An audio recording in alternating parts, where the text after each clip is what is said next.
हाँ जी, सो बच्चे स्टार्ट कर रहे हैं आप 1 ਤੇ 3 जुलाई ਦੇ करंट अफेयर्स। ठीक है, मैं पहला ही क्लीयर कर चुकिया कि ये ਜਿਹੜੇ करंट अफेयर्स ने अपने, ठीक है, ये PSSS भी पंजाब पुलिस के नॉर्मल पेपरों च काम आउणगे।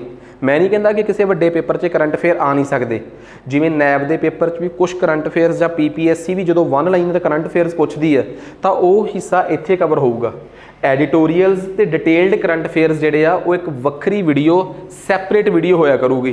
ये current affairs simple level cover करनगे, बट सिंपल किन्ने क ने ये तुसीं आप देख लो। क्वालिटी तो तुसीं इहनूं कदी नहीं ये कह सकते कि ये किसी भी हद तक आपां क्वालिटी नाल कोई कंप्रोमाइज़ करांगे। समा नहीं खराब करते, शुरू करते हैं तो कमिटमेंट यही आ कि करंट अफेयर्स दे विच पंजाब दे करंट अफेयर्स की इक्वली इंपॉर्टेंस रहूगी। सो आ जाओ, सब तो पहला कहते यूनाइटेड नेशनस जिहड़ा संयुक्त राष्ट्र उत्थों के चीफ ने चाइना के जिऊ हेलोंग नूं हैड चुनिया है UNDP का। ठीक है, दो गल्लां कि किस शख्स नूं हैड चुनिया गया है ये आपां नूं पता लग गया। हुण सब तो वड्डी गल है UNDP है की है। सब तो पहला मैं तुहानूं यूनाइटेड नेशनस के संयुक्त राष्ट्र बारे दसदा। संयुक्त राष्ट्र यूनाइटेड नेशनस 1945 च एक संस्था बनी सी। ठीक है, 24 अक्तूबर 1945 नूं बनदी है तो यूनाइटेड नेशनस के अंडर बड़ियां एजेंसियां काम करदियां। 15 एजेंसियां तो वो ने जिहड़ियां यूनाइटेड नेशनस के अंदर सिद्धियां काम करदियां, उन्हां नूं कहंदे आ विशेष एजेंसियां, स्पैशलाइज्ड एजेंसी, जिन्हां दे विच की ने WHO, World Bank, IMF, UNESCO.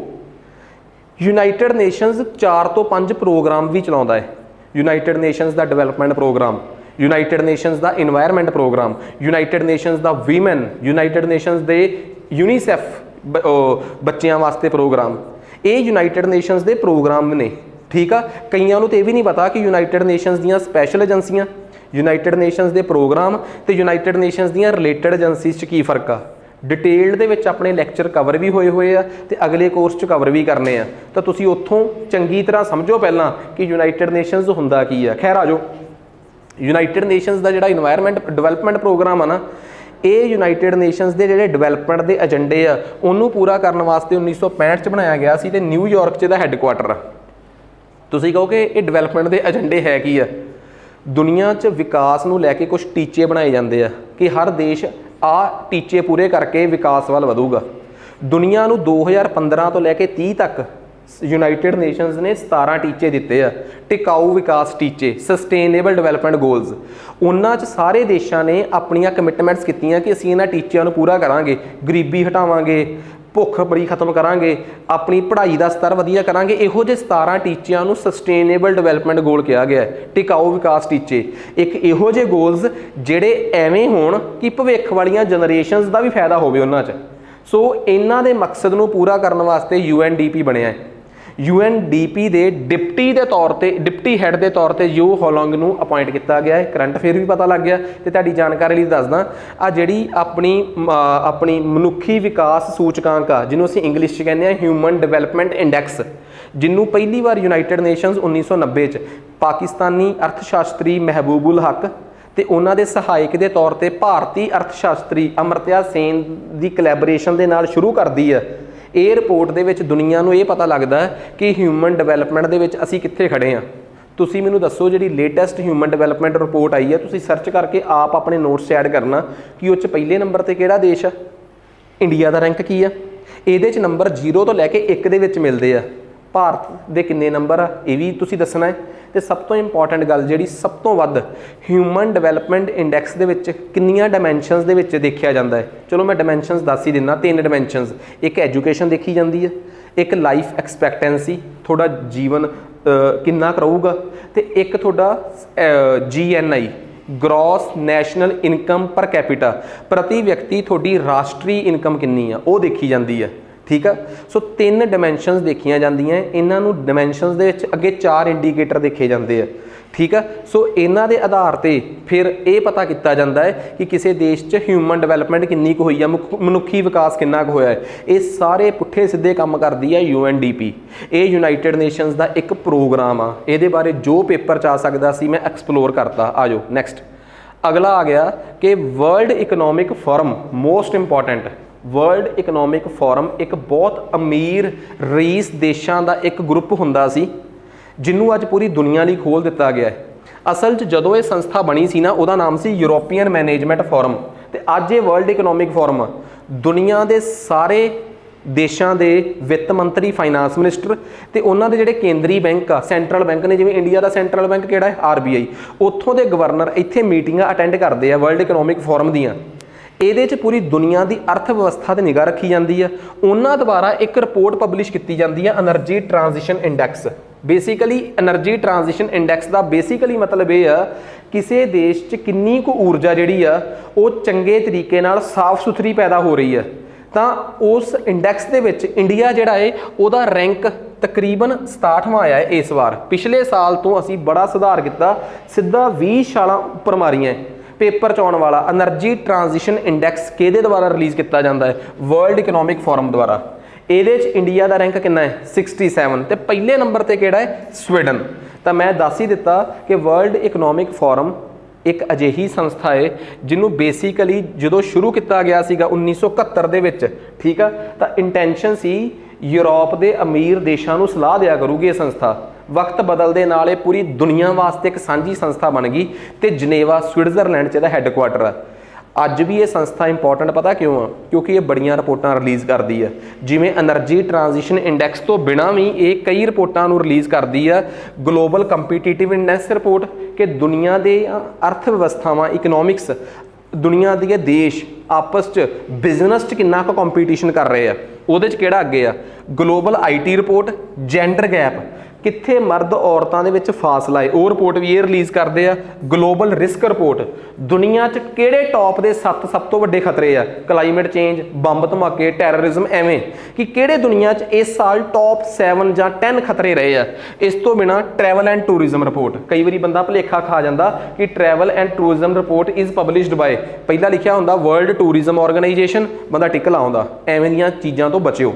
ਖੈਰ ਅੱਗੇ ਆ ਜਾਓ, ਸਮਝ ਆ ਗਈ ਆ ਚੀਜ਼। ਨੈਕਸਟ ਸਾਡੇ ਜਿਹੜੇ ਪ੍ਰਹਲਾਦ ਜੋਸ਼ੀ ਨੇ, ਠੀਕ ਆ, ਉਹਨਾਂ ਨੇ ਕ੍ਰਿਟੀਕਲ ਮਿਨਰਲਸ ਫॉर ਇੰਡੀਆ ਦੀ ਸੂਚੀ ਸ਼ਾਮਲ ਰਿਲੀਜ਼ ਕਰਤੀ।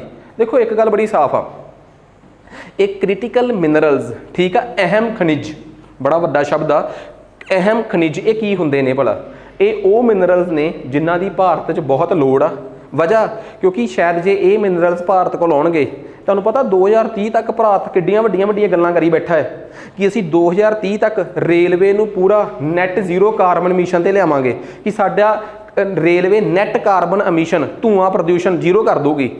30% ਅਸੀਂ 2030 ਤੱਕ ਇਲੈਕਟ੍ਰੀਕਲ ਵਹੀਕਲਸ ਲੈ ਕੇ ਆਵਾਂਗੇ। EV30 ਮਤਲਬ 30% ਇਲੈਕਟ੍ਰੀਕਲ ਵਹੀਕਲਸ ਬਾਏ 2030 ਤੱਕ। ਹੋਰ ਸੁਣੋ, ਸੁੱਟਣ ਲੱਗੇ ਤਾਂ ਆਪਾਂ ਦੇਖਦੇ ਵੀ ਨਹੀਂ। 450 ਅਸੀਂ ਰੀਨਿਊਏਬਲ ਸੋਰਸਿਸ ਤੋਂ ਪੈਦਾ ਕਰਾਂਗੇ એનર્ਜੀ, ਨਵੀਨ ਅਯੋਗ ਜਿਹੜੇ ਸਾਡੇ ਊਰਜਾ ਦੇ ਸਰੋਤ ਨੇ, ਰੀਨਿਊਏਬਲ 450 ਗੀਗਾਵਾਟ।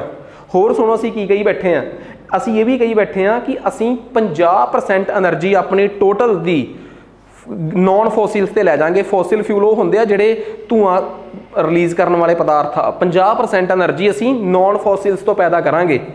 ਉਸ ਤੋਂ ਬਾਅਦ ਹੋਰ ਦੇਖੋ ਅਸੀਂ ਕੀ ਕਰੀ ਬੈਠੇ ਹਾਂ, 2.5 ਤੋਂ 3 ਬਿਲੀਅਨ ਤੱਕ ਕਾਰਬਨ ਨੂੰ ਅਬਜ਼ੋਰਬ ਕਰਨ ਵਾਸਤੇ ਅਸੀਂ ਰੁੱਖ ਲਾਵਾਂਗੇ। ਤੁਹਾਨੂੰ ਪਤਾ ਰੁੱਖ ਲਾਈਏ ਤਾਂ ਇਹ ਹਵਾ 'ਚੋਂ ਕਾਰਬਨ ਨੂੰ ਅਬਜ਼ੋਰਬ ਕਰ ਲੈਂਦੇ ਆ। ਅਸੀਂ ਇੰਨੇ ਹੋਰ ਰੁੱਖ ਲਾਵਾਂਗੇ ਕਿ 2.5 ਤੋਂ 3 ਬਿਲੀਅਨ ਟਨ ਤੱਕ ਕਾਰਬਨ ਸਾਡੀ ਅਬਜ਼ੋਰਬ ਹੋ ਸਕੇ। ਟਾਰਗੇਟ ਕਿਹੜਾ ਹੈ, 2030 ਤੱਕ ਦਾ। ਮੇਰੀ ਗੱਲ ਸਮਝ ਰਹੇ ਹੋ?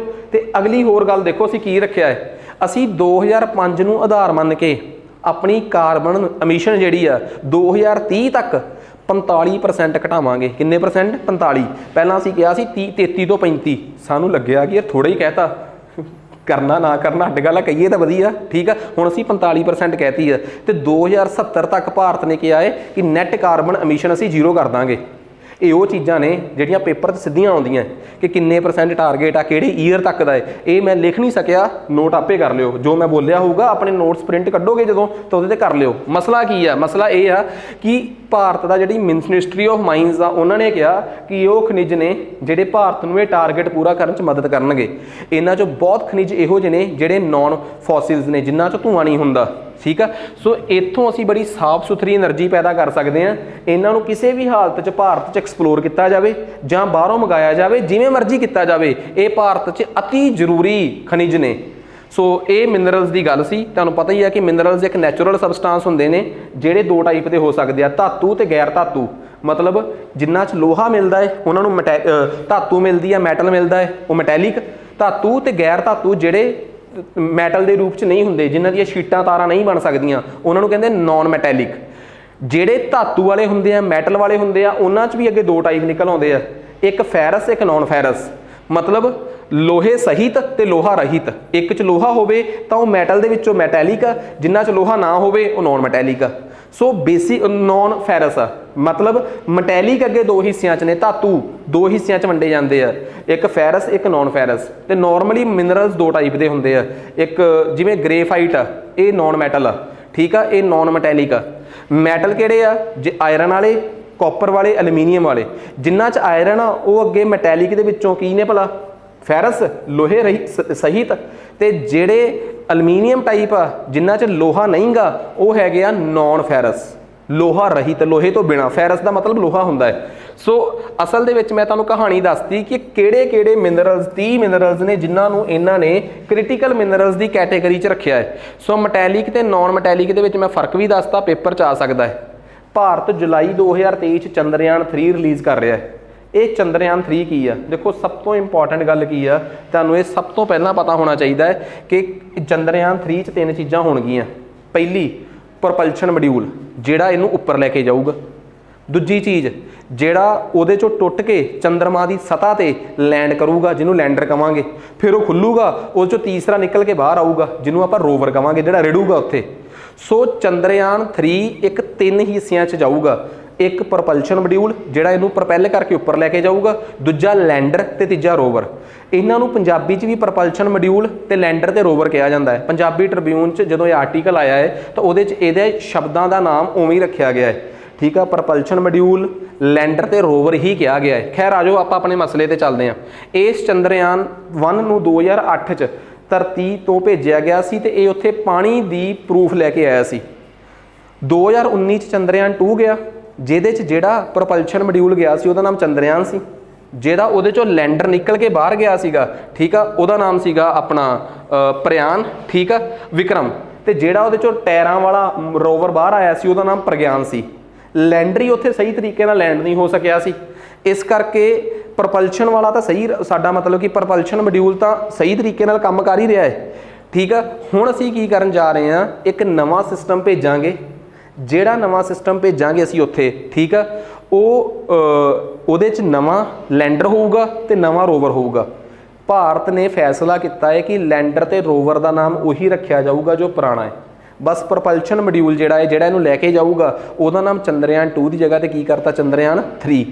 ਜਿਹੜਾ ਇਹਦੇ 'ਚ ਲੈਂਡਰ ਹੋਊਗਾ ਉਹਦਾ ਨਾਮ ਹੁਣ ਵੀ ਵਿਕਰਮ ਆ। ਜਿਹੜਾ ਉਹਦੇ 'ਚੋਂ ਨਿਕਲ ਕੇ ਰੋਵਰ ਹੋਊਗਾ ਉਹਦਾ ਨਾਮ ਹੀ ਕੀ ਆ? ਪ੍ਰਯਾਨ। ਇਹ ਗੱਲ ਸਮਝ ਆ ਗਈ? ਇਹਨੂੰ ਲੈ ਕੇ ਕੋਈ ਰਾਕਟ ਜਾਂਦਾ ਹੈ, ਐਂ ਤਾਂ ਉੱਡ ਕੇ ਜਾਣਾ ਹੋ ਰਿਹਾ, ਇਹ ਨਹੀਂ ਕਿ ਗਲੇਲ 'ਚ ਪਾ ਕੇ ਸਿੱਟਤਾ ਦੇ ਉੱਪਰ ਉੱਡ ਗਿਆ।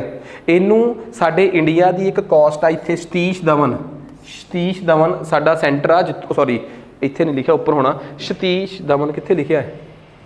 ਚਲੋ ਰਹਿਣ ਦਿਓ। ਸਤੀਸ਼ ਧਵਨ ਸਾਡਾ ਤਾਮਿਲਨਾਡੂ ਤੇ ਅਹਿਮਦਾਬਾਦ ਦੇ ਬਾਰਡਰ ਤੇ ਸਾਡਾ ਇਸਰੋ ਦਾ ਸਪੇਸ ਸਟੇਸ਼ਨ ਆ, ਜਿੱਥੋਂ ਇਹਨੂੰ ਲਾਂਚ ਕੀਤਾ ਜਾਊਗਾ, ਠੀਕ ਆ। ਇਹਨੂੰ ਜਿਹੜੇ ਰਾਕਟ ਤੇ ਲਾਂਚ ਕੀਤਾ ਜਾਊਗਾ, ਉਹ ਰਾਕਟ ਇੰਨਾ ਭਾਰੀ ਆ ਕਿ ਉਹਦੇ 'ਚ 3 ਸਟੇਜਾਂ ਦਾ ਤੇਲ ਪੈਂਦਾ ਹੈ। ਪਹਿਲਾਂ ਸੋਲਿਡ ਸਟੇਜ, ਮਤਲਬ ਸੁੱਕਾ ਤੇਲ, ਸੁੱਕਾ ਰਸਦ, ਸੁੱਕਾ ਰਾਸ਼ਨ। ਫਿਰ ਉਸ ਤੋਂ ਬਾਅਦ ਲਿਕੁਇਡ ਫਿਊਲ, ਠੀਕ ਆ। ਉਸ ਤੋਂ ਬਾਅਦ ਤੀਸਰਾ ਸਭ ਤੋਂ ਖਤਰਨਾਕ ਸਟੇਜ, ਜਿੱਥੇ ਸਭ ਤੋਂ ਵੱਧ ਜ਼ੋਰ ਲੱਗਦਾ ਹੈ, ਕ੍ਰਾਇਓਜੈਨਿਕ ਸਟੇਜ। ਤੀਜੀ ਸਟੇਜ ਨੂੰ, ਤੀਜੇ ਹਿੱਸੇ ਨੂੰ ਕ੍ਰਾਇਓਜੈਨਿਕ ਕਿਉਂ ਕਿਹਾ ਜਾਂਦਾ ਹੈ? ਕਿਉਂਕਿ ਬਹੁਤ ਘੱਟ ਤਾਪਮਾਨ, at very low temperature, -250 degree Celsius ਤੇ ਜਾ ਕੇ ਉੱਥੇ ਹਾਈਡਰੋਜਨ ਤੇ ਆਕਸੀਜਨ ਗੈਸਾਂ ਨੂੰ ਆਪਸ 'ਚ ਮਿਲਾਇਆ ਜਾਂਦਾ ਹੈ ਤੇ ਬਹੁਤ ਜ਼ਿਆਦਾ ਊਰਜਾ, એનર્ਜੀ ਪੈਦਾ ਹੁੰਦੀ ਹੈ ਤੇ ਸਿਰੇ ਨਾਲ ਜਹਾਜ਼ ਉੱਡਦਾ ਹੈ। ਇੰਨੀ એનર્ਜੀ ਪੈਦਾ ਹੁੰਦੀ ਆ। ਅਸੀਂ ਇਸ ਰਾਕਟ ਨੂੰ LMV ਦਾ ਨਾਮ ਦਿੱਤਾ ਹੈ, ਠੀਕ ਆ, ਲਾਂਚ ਮਾਰਕ ਵਹੀਕਲ 3। ਸੋ ਇਹ ਬਹੁਤ ਤਗੜੀ ਟੈਕਨੋਲੋਜੀ ਹੈ। ਇਹਨੂੰ ਪਹਿਲਾਂ GSL ਵੀ ਕਹਿੰਦੇ ਸੀ, ਇਹਦਾ ਨਾਮ ਬਦਲਤਾ। ਕਿਉਂ ਬਦਲਿਆ ਉਹ ਬਾਅਦ ਦੀਆਂ ਗੱਲਾਂ ਨੇ, ਹਜੇ ਨਹੀਂ ਮੈਂ ਦੱਸੂਗਾ। LMV ਦੇ ਥਰੂ ਜਾ ਰਿਹਾ ਹੈ। ਸੋ ਇਹਦੇ 'ਚ ਜਾਣ ਵਾਲਾ ਜਿਹੜਾ ਪ੍ਰੋਪਲਸ਼ਨ ਮੋਡਿਊਲ ਹੋਊਗਾ ਉਹਦਾ ਨਾਮ ਚੰਦਰਯਾਨ ਆ, ਤੇ ਜਿਹੜਾ ਇਹਦੇ ਤੇ ਲੈਂਡਰ ਜਾ ਕੇ ਲੈਂਡ ਕਰੂਗਾ ਉਹਦਾ ਨਾਮ ਵਿਕਰਮ ਹੋਊਗਾ, ਤੇ ਜਿਹੜਾ ਇਹਦੇ 'ਚੋਂ ਰੋਵਰ ਟਾਇਰਾਂ ਵਾਲਾ ਨਿਕਲ ਕੇ ਬਾਹਰ ਜਾਊਗਾ ਉਹਦਾ ਨਾਮ ਪ੍ਰਯਾਨ ਹੋਊਗਾ। ਮਸਲੇ ਦੀ ਗੱਲ, ਜਿਹੜਾ ਪ੍ਰੋਪਲਸ਼ਨ ਮੋਡਿਊਲ ਹੋਊਗਾ ਉਹਦੇ ਵਿੱਚ ਵੀ ਇੱਕ ਇਨਸਟਰੂਮੈਂਟ ਪਿਆ ਹੋਊਗਾ ਜਿਹੜਾ ਫੋਟੋਆਂ ਖਿੱਚੂਗਾ। ਜਿਹੜਾ ਲੈਂਡਰ ਭੇਜਾਂਗੇ ਉਹਦੇ 'ਚ ਵੀ ਕੁਝ ਸਮਾਨ ਰੱਖ ਕੇ ਭੇਜਾਂਗੇ ਕਿ ਉਹ ਆਪਣਾ ਕੋਈ ਕੰਮ ਕਰ ਲੇ। ਰੋਵਰ 'ਚ ਵੀ ਕੁਝ ਸਮਾਨ ਭੇਜਾਂਗੇ ਜਿਹੜਾ ਆਪਣਾ ਕੋਈ ਕੰਮ ਕਰ ਲੇ, ਡਿਸਕਵਰੀ ਕਰੇ। ਇਹ ਜਿਹੜਾ ਸਮਾਨ ਆਪਾਂ ਭੇਜਦੇ ਆ ਨਾ ਵਿੱਚ, ਉਹਨੂੰ ਅੰਗਰੇਜ਼ੀ 'ਚ ਕਹਿੰਦੇ ਆ ਪੇਲੋਡ ਤੇ ਪੰਜਾਬੀ 'ਚ ਵੀ ਪੇਲੋਡ। पेलोड PAYLOAD पेपर 'ਚ ਇਹ आ सकता कि प्रपल्शन मॉड्यूल 'ਚ ਕਿਹੜਾ पेलोड जाऊगा लैंडर 'ਚ ਜਿਹੜਾ समान जाऊगा वो की आ जाओ पेपर 'ਚ सीधा ऑब्जेक्टिव सवाल आता है। देखो लैंडर ਦੇ ਵਿੱਚ ਤਾਂ 4 चीज़ां ਜਾਣਗੀਆਂ एक ਤਾਂ जाऊगा रंबा ठीक है बेसिकली ये उत्थों का आयनोस्फेयर ਨੂੰ नोट करूगा एक जाऊगा उत्थों का तापमान नोट करने वास्ते चास्ते ठीक है तीजा जाऊगा उत्थे भुचाल ਦੀਆਂ गतिविधियां ਹੁੰਦੀਆਂ कि नहीं ਹੁੰਦੀਆਂ ਉਹਨੂੰ पता करने वास्ते लारा ठीक है सॉरी इल्सा सॉरी ਉਹਨੂੰ ਜਾਊਗਾ इल्सा ਤੇ चौथा एक लेज़र जाऊगी ਜਿਹਦਾ ਨਾਮ ਆ लारा फुल फॉर्म याद करनी है कि नहीं है थोड़ी सिरदर्दी है तो ਜਿਹੜਾ ਇਹਦੇ 'ਚ ਜਾਊਗਾ ਆਪਣਾ ਰੋਵਰ ਉਹਦੇ 'ਚ 2 ਪੇਲੋਡ ਜਾਣਗੇ ਇੱਕ ਦਾ ਨਾਮ ਆ APXS ਬੇਸਿਕਲੀ ਇਹ ਹੋਊਗਾ ਇੱਕ ਐਕਸ-ਰੇ ਸਪੈਟੋਮੀਟਰ ਜਿਹੜਾ ਉੱਥੇ ਐਕਸ-ਰੇ ਮੀਨਸ ਦੀ ਹੈਲਪ ਨਾਲ ਉੱਥੇ ਜਿਹੜੀ ਉੱਥੋਂ ਦੀ ਰੌਕਸ ਆ ਉਹਨੂੰ ਪੱਥਰਾਂ ਨੂੰ ਚੈੱਕ ਕਰੂਗਾ ਤੇ ਦੂਜਾ ਇੱਕ ਲੇਜ਼ਰ ਬੀਮ ਜਾਊਗੀ ਇਹਦੇ 'ਚ ਲਿਬਸ ਤੇ ਇਹਦੇ ਨਾਲ ਜਿਹੜਾ ਪ੍ਰੋਪਲਸ਼ਨ ਮੋਡਿਊਲ ਨਹੀਂ ਜਾਊਗਾ ਉਹਦੇ 'ਚ ਵੀ ਇੱਕ ਪੇਲੋਡ ਜਾਊਗਾ ਜਿਹਦਾ ਕੀ ਨਾਮ ਆ ਸ਼ੇਪ ਜਿਹੜਾ ਇਹ ਦੇਖੂਗਾ ਬਾਹਰਲੇ ਪਾਸਿਓਂ ਉੱਥੋਂ ਦੀਆਂ ਫੋਟੋਆਂ ਕਲਿੱਕ ਕਰਕੇ ਕਿ ਕੀ ਇਹ ਚੰਦਰਮਾ ਕਿਸੇ ਵੀ ਤਰੀਕੇ ਰਹਿਣ ਦੇ ਲਾਇਕ ਹੋ ਸਕਦਾ ਹੈ ਉਹਦੀਆਂ ਸਥਿਤੀਆਂ ਨੂੰ ਐਕਸਪਲੋਰ ਕਰੂਗਾ। ਸੋ ਪੇਪਰ 'ਚ ਆ ਸਕਦਾ ਕਿ ਜਿਹੜਾ ਸ਼ੇਪ ਨਾਮ ਦਾ ਪੇਲੋਡ ਆ ਜਿਹੜਾ ਇਹਦੇ 'ਚ ਜਾ ਰਿਹਾ ਹੈ ਉਹ ਕਿਹਦੇ ਤੇ ਪਿਆ ਹੈ ਉਹ ਪਿਆ ਹੈ ਕਿਹਦੇ ਤੇ ਪ੍ਰੋਪਲਸ਼ਨ ਮੋਡਿਊਲ ਤੇ। ਜੇ ਪੇਪਰ 'ਚ ਆ ਗਿਆ ਕਿ ਦੱਸੋ ਰੰਬਾ ਨਾਮ ਦਾ ਜਿਹੜਾ ਪੇਲੋਡ ਆ ਉਹ ਕਿਹਦੇ ਤੇ ਪਿਆ ਹੋਏ ਉਹ ਪਿਆ ਉਹਦੇ रोवर ते मेरी गल समझ गए कि केड़ी सॉरी लैंडर ते सो लैंडर की आ रोवर की आ ते प्रपल्शन मॉड्यूल की आ इन्हां नूं लैके जाण वाला रॉकेट किहड़ा है ठीक है इत्थों तक कि ये लॉन्च कित्थों हो रहे हैं पहला कदों गया सी दूजा कदों गया ते आ की है मैनूं नहीं लगता कि हुण तुहानूं कोई चंद्रयान 3 बारे पुछे तो तुसीं दस नहीं सकदे। ये जिहड़ा इहदे च रॉकेट जाऊगा उहदे च 3 स्टेज उहदे च तेल पैंदा है इंधन पैंदा है उहदे च ठीक है वो 3 स्टेज वाला इंधन किहड़ा है सॉलिड स्टेज लिक्विड ते तीजी स्टेज किहड़ी है क्रायोजेनिक। ਹੁਣ ਜੇ ਤੁਸੀਂ ਮੈਨੂੰ ਇਹ ਕਹਿ ਦੋਗੇ ਕਿ ਇੰਨੀ ਡਿਟੇਲ 'ਚ ਮੈਂ ਹੁਣੇ ਹੀ ਪੜ੍ਹਾ ਦਾਂ ਤਾਂ ਨਹੀਂ ਪੋਸੀਬਲ ਨਹੀਂਗਾ ਠੀਕ ਆ। ਇਹ ਜਿਹੜੇ ਐਡੀਟੋਰੀਅਲਸ ਆਪਾਂ ਪੜਾਂਗੇ ਨਾ ਉਹਨਾਂ 'ਚ ਆਪਾਂ ਇਹਨਾਂ ਦੇ ਮਗਰ ਦੀ ਸਾਇੰਸ ਨੂੰ ਸਮਝਣ ਦੀ ਕੋਸ਼ਿਸ਼ ਕਰਿਆ ਕਰਾਂਗੇ ਤੇ ਉਹ ਵੀ ਕਰਾਂਗੇ ਆਪਾਂ ਨੋ ਡਾਊਟ ਠੀਕ ਆ। ਸ਼ਾਇਦ ਅਗਲਾ ਐਡੀਟੋਰੀਅਲ ਆਪਣਾ ਜਿਹੜਾ ਉਹ ਆਊਗਾ ਉਹ ਆਪਣਾ ਸਾਇੰਸ ਬੇਸਡ ਹੋ ਜੇ। ਸੋ ਉਮੀਦ ਕਰਦਾ ਕਿ ਇਹ ਕਹਾਣੀ ਚੰਗੀ ਤਰ੍ਹਾਂ ਸਮਝ ਆ ਗਈ ਹੋਊਗੀ। ਨੈਕਸਟ ਉਸ ਤੋਂ ਬਾਅਦ ਅੱਗੇ ਆ ਜਾਓ एक आ प्रणाम PM प्रणाम बेसिकली एक बहुत तगड़ी स्कीम आ PM प्रणाम ਤੁਸੀਂ ਕਹਿੰਦੇ ਹੋ ਨਾ ਗੌਰਮੈਂਟ ਸਕੀਮਾਂ ਕਰੰਟ ਅਫੇਅਰਸ 'ਚ ਇਹ ਉਹ ਸਕੀਮਾਂ ਹਰ ਇੱਕ ਚੀਜ਼ ਵਧੀਆ ਤਰੀਕੇ ਨਾਲ ਪੜ੍ਹੋ। ਮਿਨਿਸਟਰੀ ਆਫ ਕੈਮੀਕਲ ਫਰਟੀਲਾਈਜ਼ਰਸ ਦੀ ਇੱਕ ਸਕੀਮ ਆ ਭਾਰਤ 'ਚ ਜਿਹੜਾ ਯੂਰੀਆ ਵਿਕਦਾ ਹੈ ਨਾ ਉਹ ਬੜਾ ਲੀਕ ਹੁੰਦਾ ਹੈ ਉਹਨੂੰ ਨਾ ਇੰਡਸਟਰੀਜ਼ ਵੱਲੋਂ ਲੀਕੇਜ ਕਰ ਦਿੱਤਾ ਜਾਂਦਾ ਸਬਸਿਡੀ ਵਾਲਾ ਯੂਰੀਆ ਮਿਲਦਾ ਹੈ ਤੇ ਫਿਰ ਭਾਰਤ ਸਰਕਾਰ ਨੇ ਇਹਦਾ ਅਲਟਰਨੇਟ ਪਤਾ ਕੀ ਲੱਭਿਆ ਭਾਰਤ ਨੇ ਜਿਹੜਾ ਯੂਰੀਆ ਸੀਗਾ ਠੀਕ ਆ ਉਹਨੂੰ ਲਿਕੁਇਡ ਫਾਰਮ 'ਚ ਨੈਨੋ ਯੂਰੀਆ ਬਣਾਤਾ ਇਫਕੋ ਦੁਆਰਾ ਅੱਜ ਕੱਲ੍ਹ ਉਹ ਵਿਕ ਰਿਹਾ ਖੇਤਾਂ 'ਚ। ਪਰ ਹੁਣ ਭਾਰਤ ਦੇ ਵਿੱਚ ਇੱਕ ਹੋਰ ਸਮੱਸਿਆ ਆ ਗਈ ਕਿ ਭਾਰਤ ਦੀਆਂ ਫਸਲਾਂ ਦੇ ਵਿੱਚ ਨਾ ਸਲਫਰ ਦੀ ਕਮੀ ਵੀ ਮਿਲ ਰਹੀ ਹੈ ਜ਼ਮੀਨ ਦੇ ਵਿੱਚ ਉਹ ਪੂਰੀ ਕਰਨ ਵਾਸਤੇ ਹੁਣ ਯੂਰੀਏ ਦੇ ਉੱਪਰ ਸਲਫਰ ਨੂੰ ਦੀ ਕੋਟਿੰਗ ਕਰਕੇ ਆਊਗਾ ਸਲਫਰ ਕੋਟਡ ਯੂਰੀਆ। ਸੋ ਇਹ ਸਕੀਮ ਬੜੀ ਤਗੜੀ ਆ ਜਿਹਦੇ 'ਚ ਭਾਰਤ ਦਾ ਜਿਹਦੇ ਵਿੱਚ ਜਿਹੜੇ ਫਰਟੀਲਾਈਜ਼ਰਸ ਨੇ ਉਹਨਾਂ 'ਚ ਕੈਮੀਕਲ ਦੀ ਮਾਤਰਾ ਘਟਾਈ ਜਾਵੇ ਤੇ ਭਾਰਤ 'ਚ ਜੇ ਯੂਰੀਆ ਦੇਣਾ ਵੀ ਆ ਉਹ ਸਲਫਰ ਨਾਲ ਸਲਫਰ ਕੋਟਡ ਯੂਰੀਆ ਦਿੱਤਾ ਜਾਵੇ ਤਾਂ ਜੋ ਖੇਤਾਂ 'ਚੋਂ ਸਲਫਰ ਦੀ ਮਾਤਰਾ ਵੀ ਪੂਰੀ ਕੀਤੀ ਜਾ ਸਕੇ। ਸੋ PM ਪ੍ਰਣਾਮ ਮਿਨਿਸਟਰੀ ਆਫ ਕੈਮੀਕਲ ਫਰਟੀਲਾਈਜ਼ਰਸ ਦੀ ਇੱਕ ਬੜੀ ਤਗੜੀ ਸਕੀਮ ਆ। ਪ੍ਰਮਾਣ ਦਾ ਨਾਮ ਹੀ ਸੁਣ ਲਓ programme for restoration awareness nourishment and amelioration of mother earth ਧਰਤੀ ਨੂੰ ਮਤਲਬ ਕੀ ਕਹਿ ਲਓ ਕਿ ਧਰਤੀ ਮਾਂ ਜਿਹੜੀ ਆ ਬੇਸਿਕਲੀ ਉਹਦੇ 'ਚ ਖਣਿਜਾਂ ਦੀ ਕਮੀ ਨੂੰ ਪੂਰਾ ਕਰਨ ਵਾਸਤੇ ਇੱਕ ਸਕੀਮ ਆਏ ministry of chemicals the scheme ਆ ਰੱਟਾ ਮਾਰ ਲਿਆ। ਪ੍ਰਣਾਮ ਦਾ ਕੀ ਮਤਲਬ ਆ ਭਾਰਤ 'ਚ ਇਸ ਤਰੀਕੇ ਨਾਲ ਪਹਿਲੀ ਵਾਰੀ ਹੋ ਰਿਹਾ ਕਿ ਸਲਫਰ ਕੋਟਡ ਯੂਰੀਆ ਇੰਟਰੋਡਿਊਸ ਕੀਤਾ ਜਾ ਰਿਹਾ ਹੈ। ਇਹਦੇ ਤੋਂ ਬਿਨਾ ਭਾਰਤ ਪਹਿਲੀ ਵਾਰੀ ਇਹਨੂੰ ਯੂਰੀਆ ਗੋਲਡ ਨਾਮ ਦਿੱਤਾ ਜਾ ਰਿਹਾ ਹੈ। ਕਾਰਨ ਪਤਾ ਲੱਗ ਗਿਆ ਕਿਉਂ ਆ ਇਸ ਸਕੀਮ ਨੂੰ PM ਪ੍ਰਣਾਮ ਸਕੀਮ ਦਿੱਤਾ ਗਿਆ ਤੇ ਬੜੀ ਤਗੜੀ ਸਕੀਮ ਮੰਨੀ ਜਾ ਰਹੀ ਆ ਭਾਰਤ 'ਚ ਇਹ ਬੜੇ ਵੱਡੇ ਪੱਧਰ ਤੇ ਇਹ ਕੁਛ ਚੇਂਜਿਸ ਲੈ ਕੇ ਆ ਸਕਦੀ ਆ। ਇਹ ਮਿਨਿਸਟਰੀ ਆਫ ਫਾਰਮਰਸ ਦੀ ਸਕੀਮ ਨਹੀਂਗੀ ਮਿਨਿਸਟਰੀ ਆਫ ਕੈਮੀਕਲ ਫਰਟੀਲਾਈਜ਼ਰ ਦੀ ਸਕੀਮ ਆ ਰਸਾਇਣਿਕ ਜਿਹੜੇ ਆਪਣੇ ਪਦਾਰਥ ਹੁੰਦੇ ਉਹਨਾਂ ਵਾਲਿਆਂ ਦੀ ਸਕੀਮ ਆ ਗੱਲ ਦੱਸੋ ਸਮਝ ਆ ਗਈ। ਨੈਕਸਟ ਅਗਲਾ ਸਵਾਲ ਭਾਰਤ ਦੇ ਵਿੱਚ ਫੇਅਰ ਐਂਡ ਰਿਮੂਨਰੇਟਿਵ ਪ੍ਰਾਈਸ ਜਿਹੜਾ ਹੈ ਵਧਾਇਆ ਜਾਊਗਾ। ਹੁਣ ਸਭ ਤੋਂ ਵੱਡੀ ਗੱਲ ਇਹ ਕੀ ਹੁੰਦਾ ਹੈ ਤੁਸੀਂ ਸੁਣਿਆ ਕਿ ਭਾਰਤ 'ਚ 23 ਫਸਲਾਂ ਨੇ ਜਿਨ੍ਹਾਂ ਵਾਸਤੇ MSP ਮਿਲਦਾ ਹੈ ਮਿਨੀਮਮ ਸਪੋਰਟ ਪ੍ਰਾਈਸ ਘੱਟੋ ਘੱਟ ਸਮਰਥਨ ਮੁੱਲ। ਸ਼ੂਗਰ ਦੇ ਕੇਸ ਜਿਹੜਾ MSP ਮਿਲਦਾ ਹੈ ਨਾ ਖੰਡ ਦੇ ਕੇਸ 'ਚ ਗੰਨੇ ਦੇ ਕੇਸ 'ਚ ਉਹਦਾ ਨਾ ਟੈਕਨੀਕਲੀ ਹੋਰ ਨਾਮ ਆ FRP ਫੇਅਰ ਐਂਡ ਰਿਮੂਨਰੇਟਿਵ ਪ੍ਰਾਈਸ। ਸੋ ਅਸਲ ਦੇ ਵਿੱਚ ਪੰਜਾਬੀ 'ਚ ਇਹ ਕਹਿ ਸਕਦੇ ਹੋ ਤੁਸੀਂ ਬਹੁਤੇ ਸ਼ਬਦਾਂ ਦੀ ਤਰ੍ਹਾਂ ਇੱਕ ਸ਼ਬਦ ਕਿ ਗੰਨੇ ਦਾ MSP ਉਹਨੂੰ FRP ਕਹਿੰਦੇ। ਇੱਕ ਤਾਂ ਨਵੀਂ ਗੱਲ ਪਤਾ ਲੱਗ ਗਈ ਹੁਣ एक गल होर, ਇਹਦੀ सिफारिश कौन करता है, ये भी सवाल है तुहाडे दिमाग 'ਚ। ਇਹਦੀ सिफारिश करने वास्ते एक कमीशन बनया होया है, पास होया सी एक्ट नाल।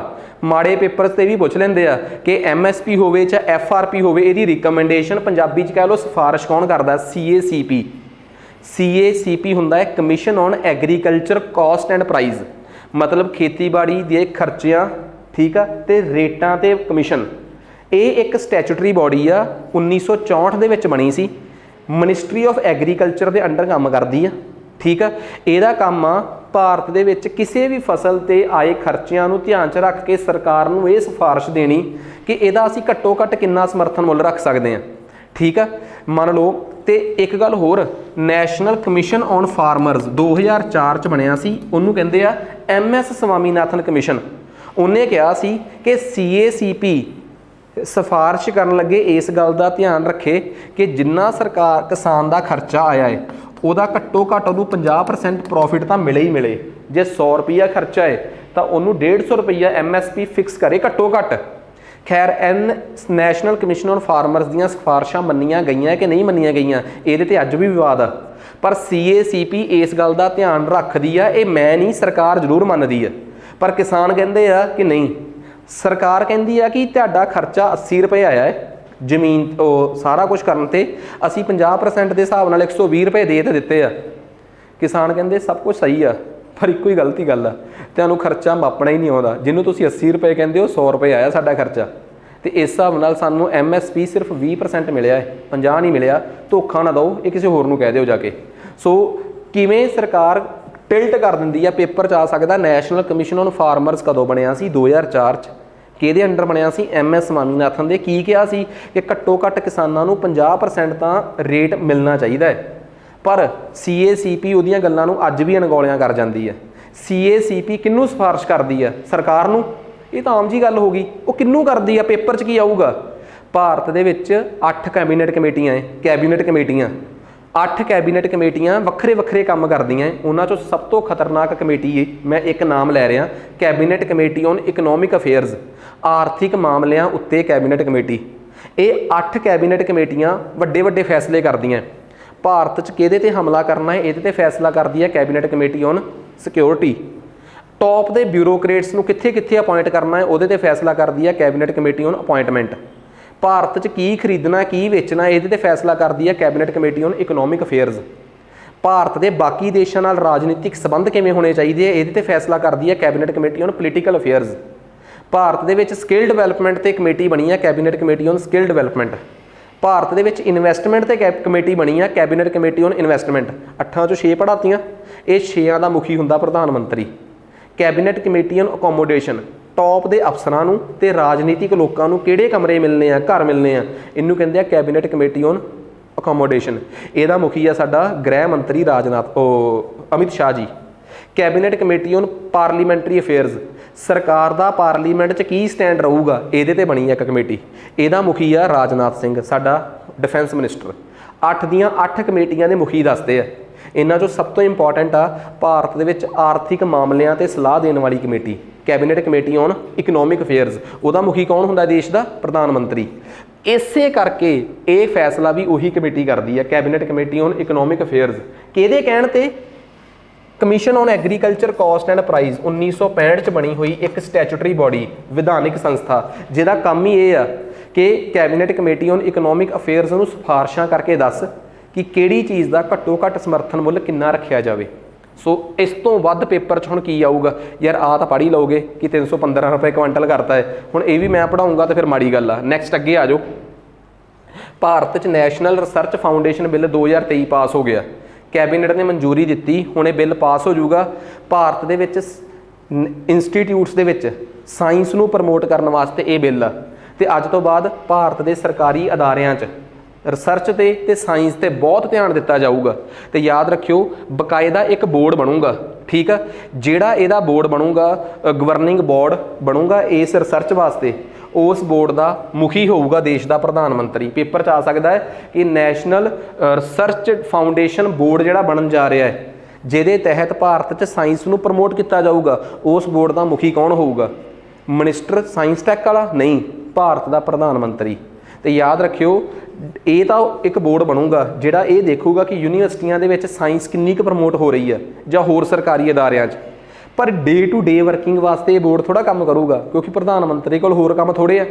ਜਿਹੜਾ ਪ੍ਰਧਾਨ ਮੰਤਰੀ ਦਾ ਸਟਿਆਕ ਆ ਨਾ, ਹੁਣ ਤੁਸੀਂ ਕਹੋਗੇ ਵਟ ਇਜ਼ ਸਟਿਆਕ? ਸਾਇੰਸ ਤੇ ਟੈਕਨੋਲੋਜੀ ਨਾਲ ਸੰਬੰਧਿਤ ਪ੍ਰਧਾਨ ਮੰਤਰੀ ਦੀ ਇੱਕ ਐਡਵਾਈਜ਼ਰੀ ਕੌਂਸਲ ਆ, ਸਲਾਹਕਾਰ ਪਰਿਸ਼ਦ ਆ ਪ੍ਰਧਾਨ ਮੰਤਰੀ ਦੀ, ਉਹਨੂੰ ਕਹਿੰਦੇ ਆ PM ਸਟਿਆਕ। PM ਸਟਿਆਕ ਪ੍ਰਧਾਨ ਮੰਤਰੀ ਦੀ science and technology advisory council, science technology and innovation advisory council. ਜਿਹੜਾ ਵੀ ਉਹਦਾ ਮੁਖੀ ਆ ਉਹ ਡੇ ਟੂ ਡੇ ਵਰਕਿੰਗ ਕਰੂਗਾ ਇਹਦੀ। ਹੁਣ ਤੁਸੀਂ ਕਹੋਗੇ ਪ੍ਰਧਾਨ ਮੰਤਰੀ ਦੀ ਸਟਿਆਕ ਵੀ ਹੁੰਦੀ ਆ, ਸਾਨੂੰ ਅੱਜ ਤੱਕ ਨਹੀਂ ਸੀ ਪਤਾ। ਪ੍ਰਧਾਨ ਮੰਤਰੀ ਦੀ ਇੱਕ ਇਆਕ ਵੀ ਹੁੰਦੀ ਆ, ਇਕਨੋਮਿਕ ਐਡਵਾਈਜ਼ਰੀ ਕੌਂਸਲ। ਤੁਸੀਂ ਮੈਨੂੰ ਸਰਚ ਕਰਕੇ ਬਾਅਦ 'ਚ ਦੱਸੋਗੇ ਕਿ ਪ੍ਰਧਾਨ ਮੰਤਰੀ ਦੀ ਇਕਨੋਮਿਕ ਐਡਵਾਈਜ਼ਰ ਕੌਂਸਲ, ਆਰਥਿਕ ਸਲਾਹਕਾਰ ਪਰਿਸ਼ਦ ਦਾ ਚੇਅਰਮੈਨ ਕੌਣ ਆ, ਤੇ ਮੈਨੂੰ ਇਹ ਵੀ ਦੱਸੋਗੇ ਕਿ ਭਾਰਤ ਦੀ ਜਿਹੜਾ PM ਆ ਉਹਦਾ ਸਟਿਆਕ ਕੌਣ ਆ। ਉਹ ਕਿਉਂ ਖਬਰਾਂ 'ਚ ਆ ਗਿਆ? ਕਿਉਂਕਿ ਡੇ ਟੂ ਡੇ ਵਰਕਿੰਗ ਉਹ ਦੇਖੂਗਾ, ਤੇ ਉਹਦਾ ਨਾਮ ਤਾਂ ਮੈਂ ਇਹਦੇ 'ਚ ਲਿਖਿਆ ਹੀ ਹੋਇਆ ਹੈ, ਸੂਦ ਅਜੇ, ਜਾਂ ਅਜੇ ਸੂਦ ਕਹਿ ਲਓ। ਵੈਸੇ ਹਰ ਜਗ੍ਹਾ ਤੇ ਆਫੀਸ਼ੀਅਲ ਵੈਬਸਾਈਟ ਤੇ ਵੀ ਇਹਨਾਂ ਦਾ ਨਾਮ ਸੂਦ ਅਜੇ ਹੀ ਲਿਖਿਆ ਹੋਇਆ ਹੈ। ਇਹ ਭਾਰਤ ਦੇ ਸਟਿਆਕ ਨੇ, principal scientific adviser to government of India, ਇਹਨੂੰ ਸ਼ਾਰਟ ਫਾਰਮ 'ਚ ਕਿਹਾ ਜਾਂਦਾ PM ਸਟਿਆਕ। ਇਹ ਡੇ ਟੂ ਡੇ ਵਰਕਿੰਗ ਦੇਖਣਗੇ। ਜਿਹੜਾ ਨੈਸ਼ਨਲ ਬੋਰਡ ਬਣੂਗਾ ਉਹਦਾ ਮੁਖੀ ਕੌਣ ਹੋਊਗਾ? ਦੇਸ਼ ਦਾ ਪ੍ਰਧਾਨ ਮੰਤਰੀ। ਇਸ ਬਿੱਲ ਦੀਆਂ, ਇਹ ਬਿੱਲ ਦਾ ਮਕਸਦ ਆ ਭਾਰਤ ਦੇ ਜਿੰਨੇ ਵੀ ਅਦਾਰੇ ਆ, ਸਰਕਾਰੀ ਅਦਾਰੇ, ਉਹਨਾਂ 'ਚ ਸਾਇੰਸ ਦੀ ਪੜ੍ਹਾਈ ਨੂੰ ਪ੍ਰਮੋਟ ਕਰਨਾ। ਤੇ ਇਹ ਕਿਹੜੀ ਮਿਨਿਸਟਰੀ ਦਾ ਉਪਰਾਲਾ ਹੈ? DST, department of science and tech ਦਾ। Most important. ਇਸ ਤੋਂ ਬਾਅਦ ਪੇਪਰ 'ਚ ਹੋਰ ਕੀ ਆਊਗਾ? FIFA ਦਾ club world cup. Normally FIFA world cup 2022 'ਚ ਹੋਇਆ ਸੀ ਕਤਰ 'ਚ। ਇਹ ਆ ਕਲੱਬ ਵਰਲਡ ਕੱਪ। FIFA ਦੇ ਦੁਨੀਆ ਦੇ ਵੱਖਰੇ ਵੱਖਰੇ ਇਲਾਕਿਆਂ 'ਚ ਜਿਹੜੇ ਕਲੱਬ ਨਹੀਂ ਬਣੇ ਹੋਏ, ਫਲਾਣਾ ਕਲੱਬ, ਢਮਕਾਣਾ ਕਲੱਬ, ਜਿਵੇਂ ਪ੍ਰਾਈਵੇਟ ਕਲੱਬ, ਉਹਨਾਂ ਕਲੱਬਾਂ ਦਾ ਕੰਪੀਟੀਸ਼ਨ ਆ FIFA ਕਲੱਬ ਵਰਲਡ ਕੱਪ। ਇਹਨੂੰ ਹੋਸਟ ਕਰਨ ਜਾ ਰਿਹਾ ਹੈ ਸਾਊਦੀ ਅਰਬ। ਸੋ ਆਪਣੇ ਆਪ ਪੜ੍ਹ ਲਿਓ। ਤੇ ਸਾਊਦੀ ਅਰਬ ਦਾ ਹੀ ਏਸ਼ੀਆ ਫੁੱਟਬਾਲ ਕੌਨਫੈਡਰੇਸ਼ਨ ਨੇ ਕਹਿਤਾ ਕਿ ਇਸ ਵਾਰ ਦਾ ਜਿਹੜਾ ਏਸ਼ੀਆ ਕੱਪ ਹੋਊਗਾ ਵਰਲਡ ਕੱਪ ਦਾ 2027 'ਚ, ਉਹ ਵੀ ਕਿੰਗਡਮ ਆਫ ਸਾਊਦੀ ਅਰਬ, ਮਤਲਬ ਸਾਊਦੀ ਅਰਬ ਹੀ ਕਰਵਾਊਗਾ। ਇਹ ਵੀ ਕਰੰਟ ਅਫੇਅਰ ਨੋਟ ਕਰ ਲਿਆ। ਆ ਜਾਓ ਨੈਕਸਟ ਅੱਗੇ। ਤੇ FIFA ਬਾਰੇ ਤਾਂ ਮੈਂ ਤੁਹਾਨੂੰ ਦੱਸ ਹੀ ਚੁੱਕਿਆ ਕਿ FIFA ਬਣੀ ਪੈਰਿਸ 'ਚ ਸੀ, ਤੇ FIFA ਦਾ ਹੈੱਡਕੁਆਟਰ ਜ਼ਿਊਰਿਕ ਦੇ ਵਿੱਚ। ਠੀਕ ਆ। ਗਿਆਨੀ ਇਨਫੈਂਟੀਨੋ ਉਹ ਇਹਦੇ ਪ੍ਰੈਜ਼ੀਡੈਂਟ ਨੇ। ਸਭ ਤੋਂ ਪਹਿਲੀ ਵਾਰ ਯੂਰਾਗੇ ਦੇ ਵਿੱਚ ਹੀ ਵਰਲਡ ਕੱਪ ਹੋਇਆ ਸੀ 1930 'ਚ, ਤੇ ਉਹਨਾਂ ਨੇ ਜਿੱਤਿਆ ਸੀ। ਸਭ ਤੋਂ ਵੱਧ ਵਾਰ ਬ੍ਰਾਜ਼ੀਲ ਜਿੱਤ ਚੁੱਕਿਆ। ਤੇ ਲੇਟੈਸਟ FIFA 2022 ਜੋ ਹੋਇਆ ਸੀਗਾ ਕਤਰ 'ਚ, ਅਰਜਨਟੀਨਾ ਨੇ ਫਰਾਂਸ ਨੂੰ ਫਾਈਨਲ 'ਚ 4-2 ਨਾਲ ਹਰਾਇਆ ਹੈ। ਮਾਰ ਲੋਗੇ ਰੱਟਾ। ਨੈਕਸਟ ਅੱਗੇ ਆ ਜਾਓ। ਅਗਲਾ ਆ ਗਿਆ ਆਪਣੇ ਕੋਲ ਕਰੰਟ ਅਫੇਅਰ, ਨੈਸ਼ਨਲ ਡਾਕਟਰਸ ਡੇ। ਤੁਹਾਨੂੰ ਮੈਂ ਦੱਸਿਆ ਕਿ ਬੰਗਾਲ ਦੇ ਦੂਜੇ ਮੁੱਖ ਮੰਤਰੀ ਜਿਹੜੇ ਆ, ਉਹਨਾਂ ਦੇ ਐਪਰੀਸ਼ੀਏਸ਼ਨ ਨੂੰ ਜਾਂ ਉਹਨਾਂ ਦੇ ਕੰਮ ਨੂੰ ਸੈਲੀਬ੍ਰੇਟ ਕਰਨ ਵਾਸਤੇ ਇਹ ਮਨਾਇਆ ਜਾਂਦਾ ਹੈ ਡਾਕਟਰ ਬਿਧਨ ਚੰਦਰ ਰॉय। ਠੀਕ ਆ। Doctor BC ਰॉय। ਇਸ ਵਾਰ 1 ਜੁਲਾਈ ਨੂੰ ਇਹ ਸੈਲੀਬ੍ਰੇਟ ਕੀਤਾ ਗਿਆ। Celebrating resilience and healing hands, ਇਹ ਇਸ ਵਾਰ ਦਾ ਥੀਮ ਸੀਗਾ ਇਹਦਾ। ਠੀਕ ਆ। ਸੋ ਨੈਸ਼ਨਲ ਡਾਕਟਰਸ ਡੇ ਇੰਪੋਰਟੈਂਟ ਆ। ਕਿਹਦੇ ਨਾਮ ਤੇ ਸੈਲੀਬ੍ਰੇਟ ਕੀਤਾ ਜਾਂਦਾ ਹੈ ਤੇ ਉਹ ਸ਼ਖਸ ਕੌਣ ਸੀਗਾ? ਈਵਨ ਕਿ ਇਹਦੇ ਬਾਰੇ ਸਭ ਤੋਂ ਇੰਪੋਰਟੈਂਟ ਗੱਲ, ਮਹਾਤਮਾ ਗਾਂਧੀ ਦੇ ਪਰਸਨਲ ਡਾਕਟਰ ਦੇ ਤੌਰ ਤੇ ਰਹੇ ਆ। ਤੇ ਕੁਇਟ ਇੰਡੀਆ ਮੂਵਮੈਂਟ, ਅੰਗਰੇਜ਼ੋ ਭਾਰਤ ਛੱਡੋ ਅੰਦੋਲਨ ਦੇ ਤਹਿਤ ਇਹਨਾਂ ਨੇ ਉਸ ਸਮੇਂ ਦੌਰਾਨ ਮਹਾਤਮਾ ਗਾਂਧੀ ਦਾ ਇਲਾਜ ਵੀ ਕੀਤਾ ਹੈ।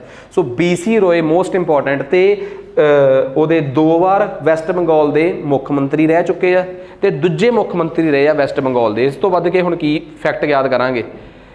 IPS ਅਜੇ ਭਟਨਾਗਰ ਜਿਹੜੇ ਆ CBI ਦੇ ਸਪੈਸ਼ਲ ਡਾਇਰੈਕਟਰ ਬਣ ਗਏ। ਯਾਦ ਰੱਖਿਓ CBI ਇੱਕ ਸੰਸਥਾ ਹੈ।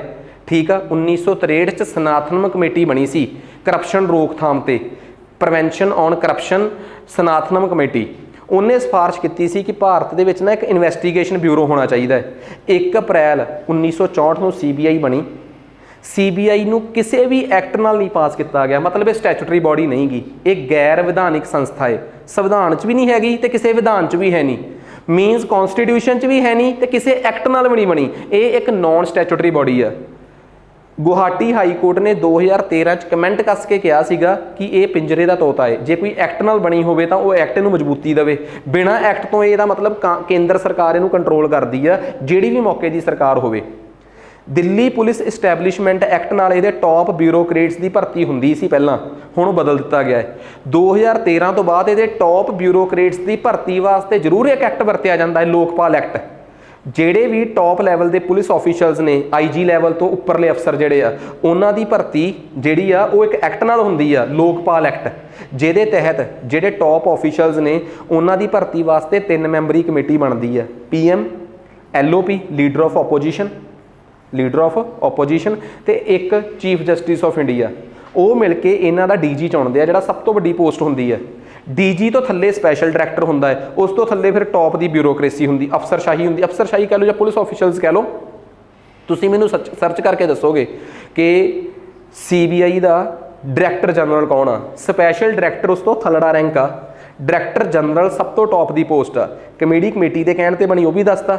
ਦਿੱਲੀ ਪੁਲਿਸ ਦੀ CBI ਦੀ ਭਰਤੀ ਉਹ ਵੀ ਟੌਪ ਆਫੀਸਰਸ ਦੀ ਭਰਤੀ ਹੀ ਇੱਕ ਐਕਟ ਨਾਲ ਹੁੰਦੀ ਆ, ਪੂਰੀ CBI ਦਾ ਕੋਈ ਐਕਟ ਨਹੀਂ ਹੈਗਾ। ਕਿਹੜੀ ਕੋਰਟ ਨੇ ਇਹਨਾਂ ਨੂੰ ਕੀ ਕਮੈਂਟ ਕੱਸਿਆ ਉਹ ਵੀ ਦੱਸਤਾ ਮੈਂ। ਸੋ CBI ਦੀ ਜਿਹੜੀ ਅਕੈਡਮੀ ਆ ਉਹ ਇਲਾਹਾਬਾਦ ਦੇ ਵਿੱਚ ਆ, ਹੈੱਡਕੁਆਟਰ ਇਹਦਾ ਕਿੱਥੇ ਆ, ਆਪਣਾ ਦਿੱਲੀ 'ਚ।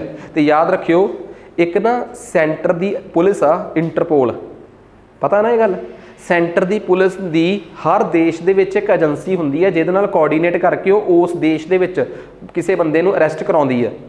ਜੇ ਤੁਹਾਨੂੰ ਕਿਸੇ ਨੇ ਪੁੱਛ ਲਿਆ ਕਿ ਇੰਟਰਪੋਲ ਦਾ ਇੰਡੀਆ 'ਚ ਨੈਸ਼ਨਲ ਪੁਲਿਸ ਏਜੰਸੀ ਕਿਹਨੂੰ ਰਿਕੋਗਨਾਈਜ਼ ਕੀਤਾ ਹੋਇਆ ਇੰਟਰਪੋਲ ਨੇ, ਤਾਂ ਉਹ ਇੰਡੀਆ ਦੀ CBI ਆ, ਨਾ ਕਿ ਕੋਈ ਹੋਰ ਏਜੰਸੀ।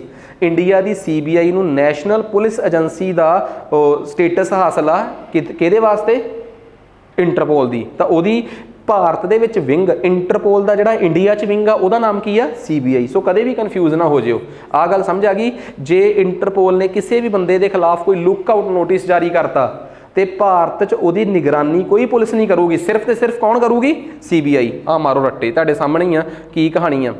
ਕਹਿੰਦੇ HDFC ਜਿਹੜਾ ਹੈ ਉਹਦਾ ਬੈਂਕ ਤੇ ਇੱਕ HDFC ਜਿਹੜੀ ਫਰਮ ਸੀਗੀ ਹਾਊਸਿੰਗ ਡਿਵੈਲਪਮੈਂਟ ਫਾਈਨਾਂਸ ਕਾਰਪੋਰੇਸ਼ਨ, ਇਹ ਦੋਵੇਂ ਆਪਸ 'ਚ ਮਰਜ ਹੋ ਗਈਆਂ ਤੇ ਹੁਣ HDFC ਬੈਂਕਾਂ ਦੇ ਖੇਤਰ ਦੇ ਵਿੱਚ ਬਹੁਤ ਵੱਡੀ ਸੰਸਥਾ ਬਣ ਗਿਆ ਹੈ।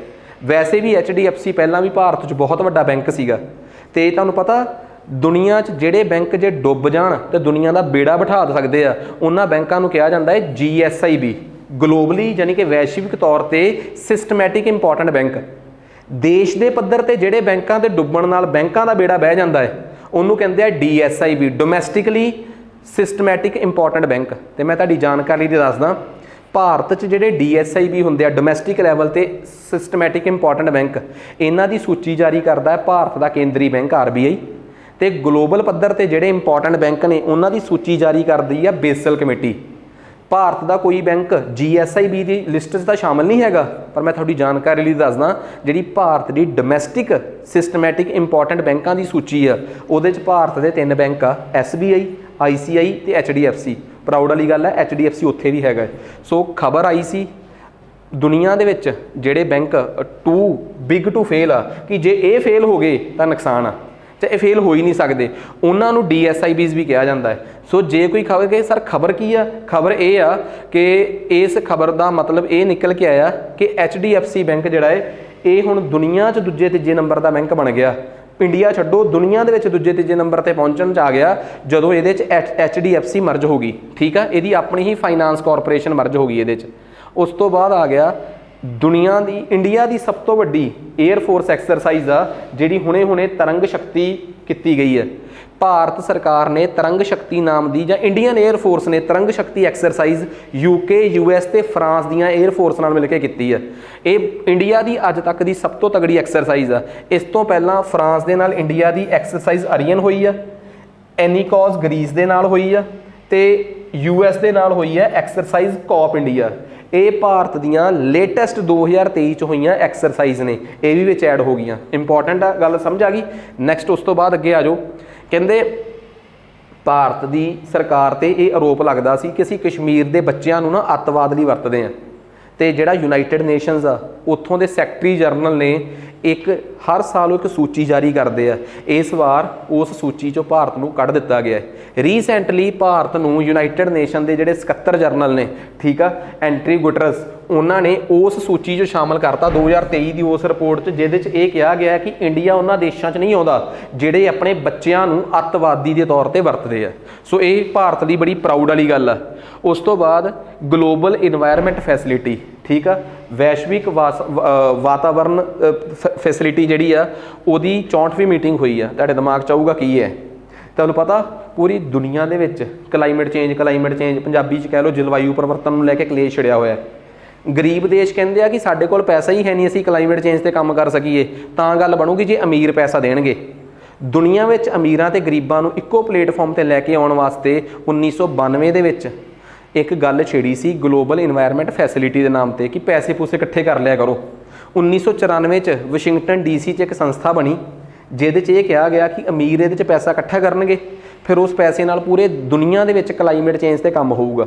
ਵਾਸ਼ਿੰਗਟਨ DC ਦੇ ਵਿੱਚ ਇਹਦਾ ਹੈੱਡਕੁਆਟਰ ਆ, ਠੀਕ ਆ। ਇਹਦੇ ਤਹਿਤ ਭਾਰਤ ਆਪਣੇ ਤੋਂ ਘੱਟ, ਆਪਣੇ ਤੋਂ ਗਰੀਬ ਦੇਸ਼ਾਂ ਨੂੰ ਪੈਸੇ ਦਿੰਦਾ ਹੈ ਤੇ ਆਪਣੇ ਤੋਂ ਵੱਧ ਅਮੀਰ ਦੇਸ਼ਾਂ ਤੋਂ ਪੈਸੇ ਲੈਂਦਾ ਵੀ ਆ। ਰਿਸਿਪਟ ਵੀ ਕਰਦਾ ਹੈ ਤੇ ਡੋਨੇਟ ਵੀ ਕਰਦਾ ਹੈ। ਪੱਲੇ ਪੈ ਗਈ ਗੱਲ, ਰਿਸੀਵ ਵੀ ਕਰਦਾ ਹੈ ਭਾਰਤ ਤੇ ਭਾਰਤ ਤੋਂ ਡੋਨਰ ਵੀ ਹੈਗਾ ਹੈ। ਪੱਲੇ ਬੰਨ ਲਿਓ ਇਹ ਗੱਲ, ਬੜੀ ਇੰਪੋਰਟੈਂਟ ਗੱਲ ਦੱਸਣਾ ਮੈਂ ਤੁਹਾਨੂੰ ਇਹਦੇ 'ਚ, ਠੀਕ ਆ।